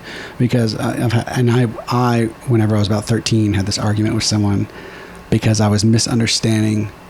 I was talking about language and the expression of reality, while they were talking about the fixed reality. And we cannot exist in this universe if we do not recognize that there is a fixed reality that we all experience. Even though we experience it in different ways, we all experience and can agree that we experience it together, regardless of what we label it. We both know that if you call this chair and I call this table, that we'll both bump into it, that it's something there, and it doesn't matter, which is why we have 1,000, we have so many languages across the planet, is because it's just, I used to joke that everything was an adjective, right? Nothing is a noun, because we are describing it. We see a thing, and then we describe that thing and call it a tree. We have named it something, but it is just a description of the thing that we decide to label. Yeah. And like Nietzsche said, that like labeling things cements it into being. Absolutely. There are no facts, only interpretations. Right. And really, like ultimately, if you want to boil down reality to its fundamental being, it's everything is pure vibrations. Yeah, absolutely. So in this is a table, and we see and experience the way that we do because of our 3-dimensional brains. That's how it operates. Like we can't understand or see the 4th dimension, 5th dimension, 12th dimension. A 2-dimensional creature, you could just draw a circle around it and it would be encapsulated. It has no concept of, it has left and right, but not up or down. Right. So it's the way that we experience everything is the only way that our 3-dimensional brains. But when you pay attention to physics, man, it's like but the thing is, even in those things, there's still universal truths within them, right? Like a thing can't both be itself and not itself, right? So it exists or it doesn't exist. It can't not exist and exist simultaneously. So there is a reality. And even if a theory will show that something can exist in 2 places simultaneously, it's still no question of whether or not it exists or doesn't exist. And so I think as long as we have a single evidence of truth, then that means that there can be a multitude of truths to gain from that. Because while it is true in the case that many things are based on the observer, I don't think that means that it's based on the observer in such a way that the observer makes it true. The observer uses reality is observing at least one particular truth that could be a truth amongst an infinite amount of truths. Right. For instance, if you wanted to build a glider, right? You still have to follow the rules of thermodynamics, but it's going to be based on your weight versus my weight if I build a glider. And so it's still true that we have to follow the law of aerodynamics, but we have to follow it in reference to the observer, in reference to the person doing it. So if I'm 500 pounds, I'll need a bigger glider. And if you're 120 pounds, you'll need a bigger glider. But we still have to work in unison with the law of aerodynamics, meaning that we have to have so much speed, we have to have so much weight, we have to have so much air drift. All these things are important for us to do it, but it's still equally real for both of us. It's just there's a spin on that truth that is there. So even when we talk about dimensional things, if we're that kind of being, then the truth will apply to that kind of being universally. Otherwise, there would be no fundamental basis to like no way to even cross the street. There's no reason for me to know that when I reach for this camera, it's going to be here and not outside the door. I mean, like that's what I mean when I say that there are laws, there are universal truths that exist in our world as we are beings in this state. And that's what it is. And we're trying to alter that. We're trying to work in unison with nature and discover the rules of it to create a better, more beneficial civilization for us. But it's based, the only reason we can do that is because we're operating with very real material things. And even in the dualistic senses we talked earlier, those immaterial things, we're still learning to manipulate those things with our tools. They are material, but they're immaterial to us until we develop tools to manipulate them. Yeah, like the World Wide Web. Yeah, right. Where does that exist? Yeah, and that perpetually exists. I mean, that's the thing. If it exists now, that means it could exist then, and it can exist in the future, right? As long as they follow the certain rules, the universal truths that require electricity and data transference, that's going to happen. Yeah. And those are the universal truths. I think that and sending images and videos magically, invisibly through the air. Ones and zeros. Like, and landing in other people's pockets and within a matter of 1 second across the world. And that's done with faith. That was done with faith, then belief, and then action. And so, we have to work in congruence with our nature, with the world that so we're we in. do create a reality, and we should not live in fear and guilt of being human beings with a human nature, of going to a place of eternal damnation from a God who created us and so loves us, but yet doesn't want to be must be forced to be acknowledged. Or the big parent in the sky. Well, that's the argument that deists made, which I liked because it allows for aliens, right? But the deists are like, there is a creator, it doesn't care about you. Right? Yeah. And so your job, because it doesn't care about you, you must respect it, right? You must respect it in the way that you respect the power of the ocean, right? You respect it the way you respect the power of a hurricane. But the hurricane doesn't come to get Damon, right? It doesn't come to get Jonathan. Actually, I think that I haven't researched it, but I really have a feeling that hurricanes, tsunamis, tornadoes, earthquakes are natural maintenance processes of the earth, like sort of to clean the slate.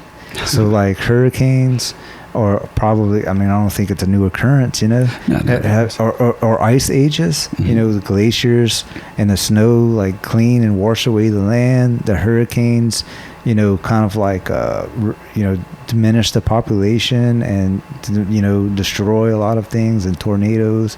I think like all of these must be maintenance processes, possibly. I don't know. Well, no. I mean, it's... But so you're saying like, so the ocean is not out to get me, right? Like from the deist type view. Yeah, they simply exist, and that is your evidence of God, right? If you can divine the truth from that thing, there will be your evidence of the Creator God. Is their idea. Right? I'm thinking like these days, my view is more pantheistic. So like, I think that out of all of my ultimate realizations, it seems that, or revelations, that there is eternity in every moment, because there is no past. The past has vanished. The future only exists in thought. All of the whole entire universal processes are going on in this moment right now. Yeah, in each action. And that's the only truth, really, is the present moment. You could say, oh, when's the present moment? I divide it. Well, I don't mean all that. I just mean that all of the processes of the whole entire universe are occurring now. like now, and the passive energy zones and stuff, that there is divinity in every particle, that all of reality, matter is simply energy condensed to a slow vibration. All of matter is energy. Air is energy in a looser form. All this energy there's divinity, and so in those atoms there are electrons. There's a life force. Yeah. And in every particle, and I'll say particle because it's separate from like an atom or a molecule, which is more specific. Well, even then, I mean, there seems to be. One day, I remember telling people that I thought human beings were just complex chemical reactions, right? That there's sometimes when you meet someone and you're just volatile, you don't know why, you hate their guts. Yeah. There's just something about usually them. Because they're just like you. Sometimes, right? Yeah, sometimes. But again, and then there are those things that we bond with naturally, right? Yeah. And I think when we look at it that micro to macro level, that is how we build societies and civilizations as well. Like hydrogen and oxygen are going to bond if they're there. And the same way that me and another person who wants to build a house together will do so. We will bond in a way that me and a person who doesn't want to will. And there are those that we try to bond with, but it doesn't work, or just like in some cases where, a molecule will hook onto one molecule until it finds a better one, and it moves on to create a better compound. But I still think there's divinity in both sides, whether or not they get along. Well, that's the idea of this. Like the one thing I always liked is the term spirit, because it was a physical process. The spirit is the breath. And that is the representation of life. And that, to me, is a representation of divinity in life, because we are moving these things forward. We are participants in it. And again, we are the danger in, to me, in the logical idea of all things being divine, is that we make the false assertion that all things are equally divine, because I don't think that the squirrel is as valuable as I am. It just can't. It can't feed my kids. It can't build a road. It can't take care of other squirrels the way I could if I set up a perimeter and tried to guard it. It can't, I have a much more ability to affect the environment in a positive and, of course, negative way. Well, but you're also, it seems like by doing that, though, you're categorizing. Absolutely. Comparing apples and oranges. Well, what I mean is, like the squirrel has its own life, can benefit other squirrels. Oh, absolutely. In his own family in the only way that he can, is by existing. You can't teach a fish to climb a tree, No, you can't. But that being the case, I can equally have respect for that living creature and allow it to pursue its natural course. It's still a divine being in its own way, right? Though. Well, yeah. I mean, I think that at its own level. Okay, yeah. I can also. So like an insect, like a hamster would have more cognition than an insect, right? And both are trying to replicate and build a world. And a cat would have more cognition than a hamster. And a person has more cognition than a cat. So we can look down and see all these different behaviors and ecosystem. Like that's not the word I meant, but like we can, and so anyway, so if like say a hamster has more cognition than an insect, a cat has more cognition than a hamster, a human being has more cognition than a cat. Then what is to say that there's not something that has more cognition than we do? Oh, I certainly believe we're not there is. The top of the line. I don't think we're at the top of the line. I think it's foolish to assert that we're at the top of the line. I think there's no evidence other than the lack of evidence to assume. To a large extent, we're more like an adolescent type species. Yeah. And I mean, I think perhaps aliens will come down and say, "Nah, those people kill each other with guns." And that's the alien god theory, right? Is that the alien god set up this world for each creature that can gain through its laws will achieve a godlike status. And so each creature that belongs to a species is trying to evolve to a point where it can gain cognition, because if evolution is true, eventually cognition being a beneficial attribute, eventually it'll have higher thought if it survives, right? If it adapts to its environment and it avoids its other predators and it holds off death and breeds and replicates. And I think the thing is that every single thing on this planet is trying to do that. And we just got here and can at its own level within its abilities. Yeah, you know? correct. But it's also trying to go beyond. I mean, all of them do. Every creature, and I mean, even just to a cellular level, bacteria, they replicate to conquer. You know, to hold dominion because they want to survive. Like let algae or mold take over the earth. Give them that opportunity. Wow, then they will do it. Well, but think about it. I mean, there was an extinction rate of 98%. Remember where there was one of the extinction rates we had when a meteor crashed and destroyed everything except for a few pieces of plant life. And now all this is here again. I heard that you would only need, like, say if that happened again, you would only need about, I forget whether it was 2,000 or 4,000 individuals on the earth to repopulate to the level we are now, within a certain given amount of time. Yeah, I mean, and that's awesome. Yeah, you know? I mean, and that's one of the things, like, talk about some busy people, you know. Oh yeah, dude, straight fucking all day. Yeah. I thought it was awesome. I forgot the name of the institution, but I always call it the Noah experiment because there's a place that has two of each, the DNA of two of each plant and creature that they hold in this a life library. I forgot their name. Look it up when you get a chance. Cool. Look up, like, and so I always thought that's fascinating because now it's either life imitating life or life imitating art in preparation due to the fact that we've somewhere, human beings, whether it was true that it was the whole world or whether it was true that it was just their world, someone suffered a catastrophic event that cost them everything. And I think it's awesome that they were at least nice enough to pass that out, to pass that down so we can be aware of things like floods. Yeah. I mean, imagine if we were still in that level of beast mode where we didn't even recognize the weather patterns. You know, I mean, we just get wiped out all the time outside of all the other things. And that's why I'm against the, I give respect to nature, but I don't romanticize it in any way because the reality is I know that the comforts I have are only here because I believed in my fellow man and worked with them, as opposed to the trees giving me things or the bees bringing me honey, or, like, nature didn't care about us. Nature didn't show us these things. We had to learn how to manipulate it.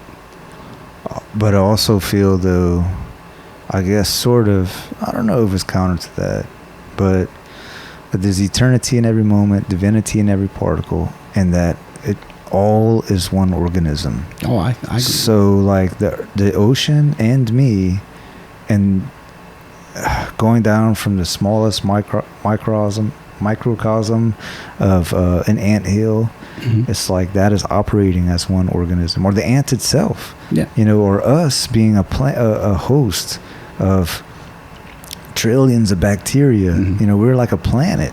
Because we are like a planet hosting trillions of other living organisms inside and out. And so, like, going up the scale, like the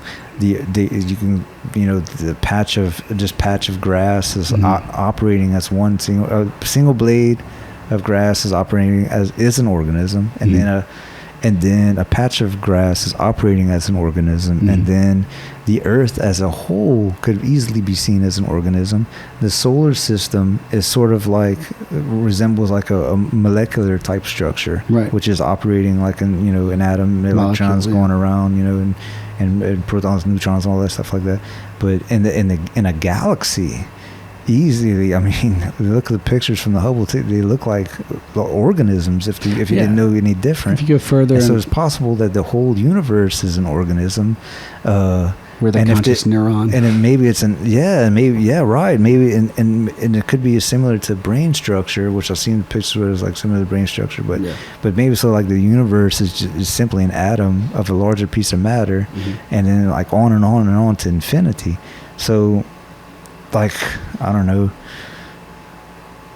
It's like, it seems like all is one organism, But at the same time, from what you're saying, that doesn't mean that, bacteria, millions of bacteria die every second, and millions of bacteria are born every second. And we're just a part of that process. We're just a part of that process. Millions of people die every day. Millions of people are born every day. And I mean, we're just like this brief, historically, from mankind, especially geologically, if you believe that, 4.6 billion years. And so, we're just, or even just compared to history, even just going back to the Egyptians or the ancient Greeks, we're just like this brief blip of consciousness, and I think that I just feel spiritually at least, that there's something that we're supposed to realize before we die. Like there's something that we're, and I don't mean that in a fateful type way. I just mean that like it's almost like the universe is we are an expression of the universe, which is create this conscious awareness of itself in order to understand itself, like a brain has a mind, right? And we're all here we're supposed to learn something before we die, and which also, but whether that's evolutionary or spiritual, that helps to further and create civilization, and each other, and just being happy, and I once had this revelation looking at sugarcane, and it looked so threatening because they're tall and pointed, 15 feet tall pointed leaves, and I was like, man, it looks so threatening. And then I thought, no, I refuse that interpretation. And because it's beautiful, and it all turned into beauty, and clouds and sun, it all came out of nowhere, and so that mental realization made me realize that nature is threatening. Nature is dangerous and threatening and beautiful, love and light at the same time. Simultaneously, yin yang. Yeah, I mean that's I think the power in naming something, which is why I'm fond. And so that truth, idea. in some ways, like truth is contradictory. Truth can be contradictory because I think it can be because it's like neither. It's not like an either or situation. Well, I mean that would be the perception, because to me the only truth, the only objective truth, is that the sugarcane is there, right? The consequence of that truth is subjective. Right. And I think that's different. So we're having a subjective view of an objective reality? Right. And that's why it's hard for human beings, because our goal, at least it seems what we're being pulled towards, is discover more about the objective reality to further create an objective reality for us from a subjective experience. Yeah. We believe that, we're taking these things, looking at them, finding it unjust, and then fixing it to what we think would be better or beneficial. And further civilization. Right. So, is there anything that you want to promote or say? Or? Let's see. Well, music in the works, man. If I can talk about some music, I've got Jason and the Krugers projects coming out, which is our horror parody band, because I'm a fan of horror movies. Yeah, so we got a bunch of EPs out right there, so people can check out jasonandthekrugers.com. And of course I have my studio, Forgotten Prophet Studio, which of course I'm going to share this on, and you have inspired me to start trying to do more of my putting more of my thoughts out there. And do your own podcast? Yeah, because I realized I can't just, especially now that I have kids, I can't just retreat from the world, because I have a vested interest in it now that I didn't have when I didn't have kids. Yeah. If everybody else wanted to ruin it, cool. But now that I have something here, I want to make sure that my children can be a benefit to their community, as well as the community be a benefit to them, and that they can stand fast in a world that's meaningful. And that means that as their parent, I have to be a guide towards truth. And accept that at times I'll be a fool, and that's okay. That I don't know the objective truth, and that none of us do, but we can learn it, and it's our duty and obligation to do that. And so I've reached a point where I can no longer retreat from the world and just hope that things get better. I have to actively participate by sharing these thoughts and ideas, and sharing the notion of individuality, and the notion that we can unify. Even if we have individuality, we can still unify as a community and discover objective truth. And only when we can do that can we build the world that we've dreamed of, the world that the prophets have talked about for thousands of years, the world, the Edenic world, so to speak. We can create that paradise that we want if we can have the courage to seek objectivity.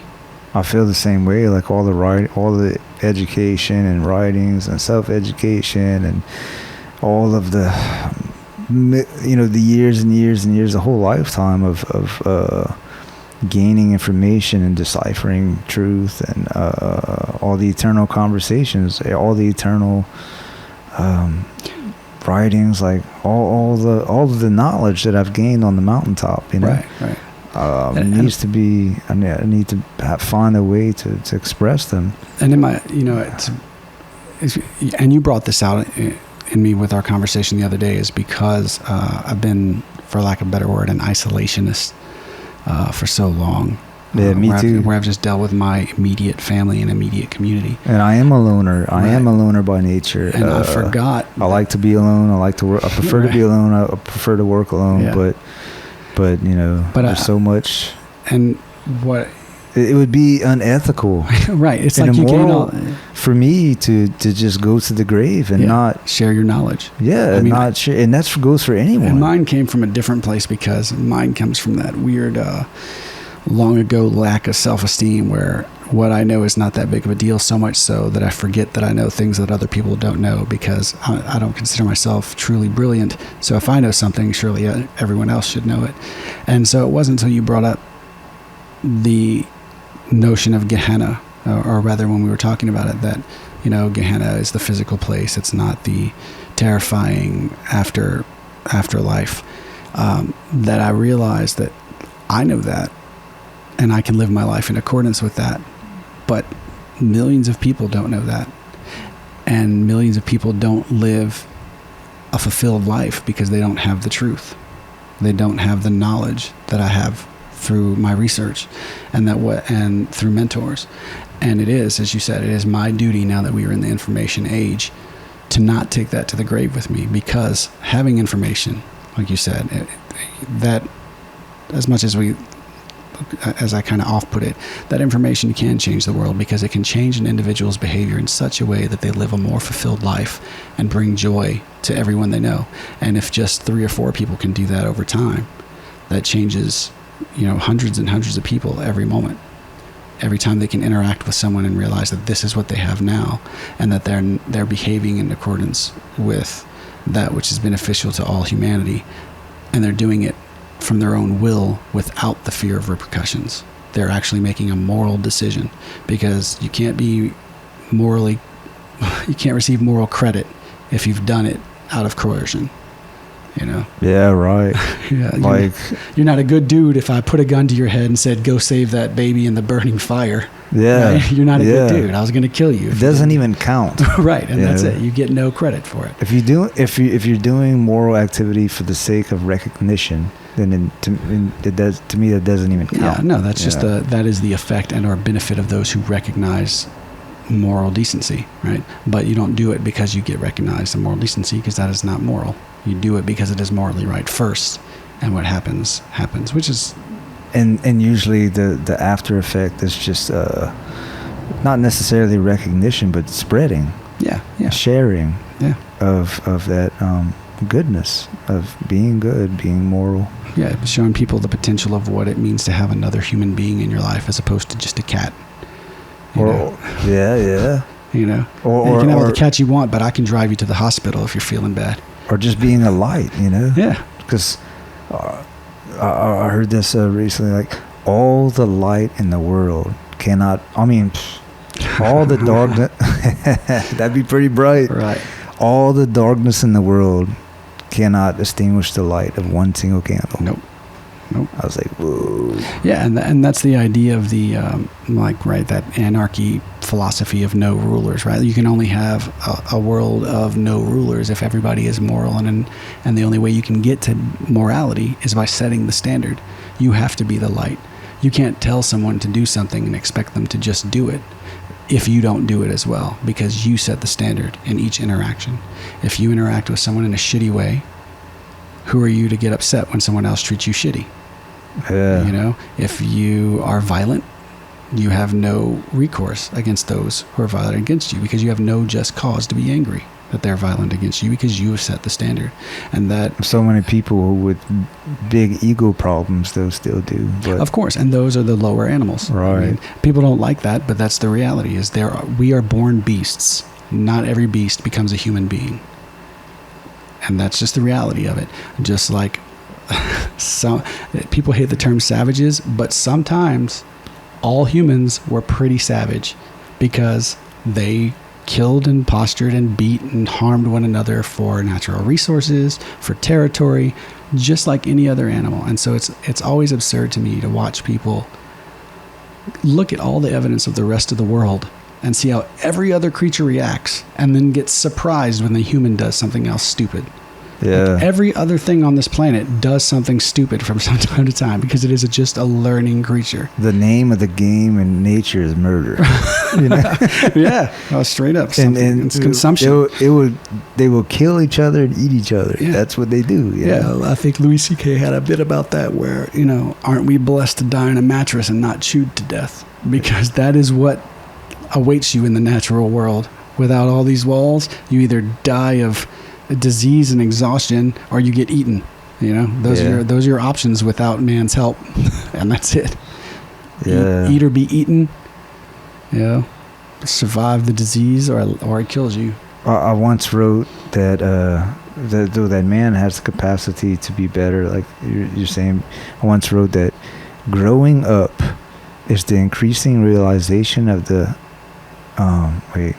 growing up is the increasing realization of the actuality of mortality.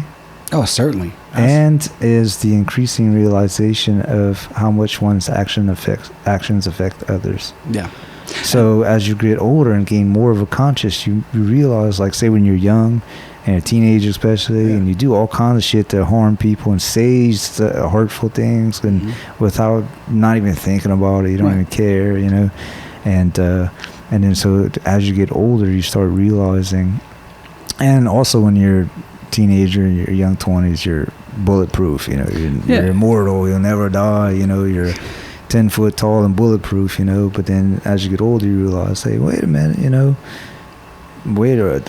a lot of people do die, and there's a lot of things dying all the time. Yeah, all the time. I'm just one of those things, and that gets, as you get older, of course, you start to get like progressing to old age and stuff like that. Then it becomes more and more apparent, but also the increasing realization of how much one's action affect others. So like you saying one hurtful thing, people shouldn't be so sensitive, but just to say, you can't say one single thing, one string of 3 sentences that can like profoundly affect someone's life for their entire life. I was talking to or one action of cruelty or just dismissal. I mean, I was talking to this comedian named Christine Levine, and she brought up a really good point. She was telling me the story about when she was in Egypt, and she was walking with her husband at the time, and there was this little girl, and she was covered in flies, and they were in the marketplace, and they said, "Ma'am, what do you want?" And she said, "Well, I'll take her since nobody seems to want her." And she said it as a joke. And the woman started crying and began to run in the house and pack the clothes. And so, of course, her husband pulled her aside and said, "You have to tell these people that we're not adopting their daughter, because they just believed that you were going to buy their daughter, and they saw a rich Saudi and a white American woman, and they thought you were about to bless their family and take their daughter out of the turmoil and poverty that they were in." And she said it broke her heart, and it made her so conscious about her speech, much more so. And of course, she's a comedian, and she says a lot of on stage very risque things. I like that kind of dark humor. But in our personal conversation, I brought up the fact that the thing we miss is that because we have free speech, we are losing the weight of our words, and we are losing the gravity of what we say. And so that is lost in our free speech. And somehow we have to figure out a way to make our word important again, as it was before, and still be allowed to say what we want. You know, again, dark humor, yes, you shouldn't just be mean to people, but those are things we have to learn, because we are still beasts.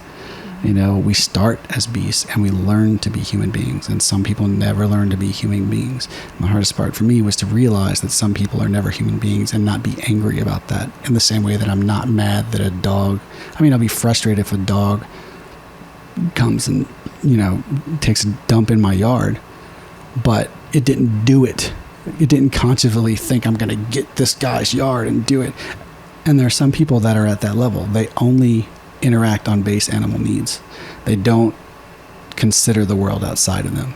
And of course, those are the people that need the dogma and the rules and the law, right? Because the whole idea is that the law is made for man and not man for the law. So a lot of people have admitted that they go to church, or they adhere to religious beliefs because they don't trust themselves. Right.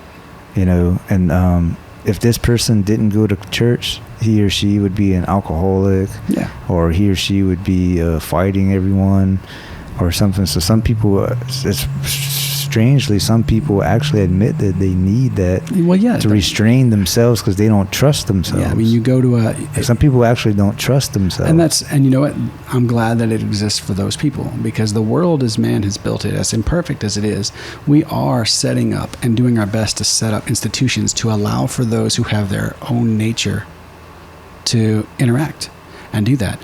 You know, in Stanhope once said that everyone in war who's killing people, as long as it's voluntary, they're there not just to have a job. They're there because they're kind of okay with killing other people. So if people who are okay with killing people are killing other people that are okay with killing people, you're killing all the right people, right? They're killing all of themselves, right? Yeah. And that is your nature. That is the nature of those people. So we created a place for them to have their violence, right? That those sociopaths that need the action, right? And at the same time, those who don't want to be violent and don't want to be evil people, we've set up this institution where you go every week for your self-help, and you have a sense of community, and you have this belief that everyone there is not going to steal your goat, rape your cat, whatever. You know, they're going to at least abide by these tenets. These are their rules that they abide by, and you have a fixed norm. In America, where you have none. You know, when we look at all these other nations, America has no clear-cut definition of adulthood. Judaism has the bar mitzvah, the bar mitzvah. The many Native American tribes used to have, when they'd go on vision quests to find who they were, or they'd have different rituals that would say, you are a man. In America, it used to be, you got your car at 16, right? Then it was 18 and you were able to fight a war, you're a man now. Then it was, oh, well, you're kind of a man, right? Like you're mature enough to drive a 4-ton vehicle 70 miles on some concrete, but you're not smart enough to decide what goes in your body. And then you're smart enough and mature enough to decide that it's okay and acceptable to kill people on others' orders, but you're not okay and moral enough to take out loans or have a family or rent a car, right? Like, you can kill people when you're 18, but you can't rent a car till you're 25. Can't drink alcohol.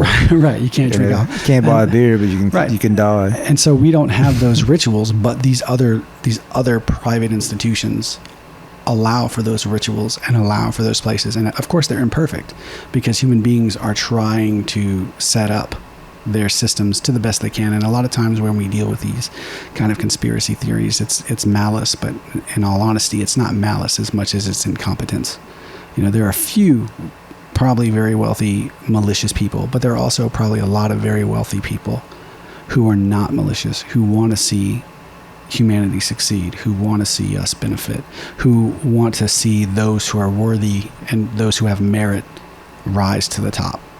Yeah. I mean, they're not going to do immoral things, but they're also not going to do any morally creditworthy things. They're not going to go out of their way to help the poor but they're not going to kill them. So they'll let them all die out, and then they'll find the smartest person and bring them and elevate them to their status.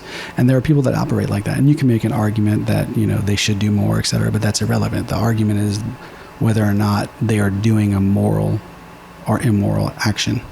And their non-participation is not that. They're seeking merit. And those people are, in a sense, looking for the greatest good within ourselves to elevate. And there are a lot of those people. There are a lot of those people that only want, and America that was the idea in the first place, right? We create our own tribe where we take any great idea and we don't give a shit where you came from. If you come here and you say you're American and you want to join up with our new tribe, we're going to listen to you. Well, I mean, that's the ideal, right? Right? That's the idea. It's not here. Yeah. But yeah, I mean, you get what I'm saying. And so all of these things, especially like we're discussing, these are the foundations of religious principles. And then all that happens later is people dogmatize it. They try to ritualize it so those who cannot understand it have something to keep them in check. Those who would be an alcoholic without the teachings. And a lot of people voluntarily, even though they know that, will still voluntarily just submit, give up, submit, and just say, I want to be a follower because I cannot be a leader. But all of us do submit, right? If we're moral people, it is our obligation to submit to one thing and one thing only, and that thing is the truth. That is what we're meant to submit to. And you can't even not submit to it. You can fight against it. You can fight against the truth, but you won't change it. And that's a lot of those myths that they talk about, right? Where we experience a great change. So we go into the whale, or we experience the symbolic death. And it's usually because the hero is running from a truth that he doesn't want to accept. And we can't change it. And that's really the only thing that we should submit to. The rest is cooperation. You don't just willingly submit to some person that you just meet and put your life in their hands. That's foolish. And you don't just submit to your spouse, because if your spouse is wrong, they can lead you down a negative path. And conversely, they don't submit to you. You come in unison and submit to what is true. That's the way it should be. Right. Well, that's the hope. That's what our goal is, right? Is to discover that objective truth that we each experience, communicate it, and express behaviorally that we understand the knowledge that we've gained, so that we can both see that we've progressed and continue to do so ad infinitum. Yeah, the progress. Man, humanity, man. And on that, I need to go check on my kids, bro. Yeah. Well, thank you, Jonathan Joubert, for being here. Thank you for the awesome conversation, and I'm sure we'll always have eternal conversations. You and I have, since we met the first time. Yeah, like 20 years ago. Yeah, never stop speaking, man. Never stop. And check out my book, Eternal Conversations and Immortalization. The links are down below. Check out eternalconversations.com. And do you have anything else to promote? Or check out FP Studios on YouTube, youtube.com/FP Studio. Also, Forgotten Prophets on Facebook, and Jason the Kruger's on Facebook. I always have to have those kind of absurdities, is what I call them in life. You got to have something that kind of keeps life fun, that you do it for no reason other than to give finger to time and mortality. I love randomness and absurdity. Right, and that's what I do that for. So if anybody's interested in that, check out Jason the Kruger's. That's just for fun. And then if you're interested in any more philosophical ideas or discussions, of course, hit me up on FP Studio or Forgotten Prophets on Facebook. And I certainly look forward to putting out more of our thoughts and opinions, and certainly having critical thoughts about the universe and make sense of the world we live in. For the 30 million downloads next month. Oh, shit. What do you mean next month, bro? When I get in my car. All right. Well, thank you very much. Peace, love, and light.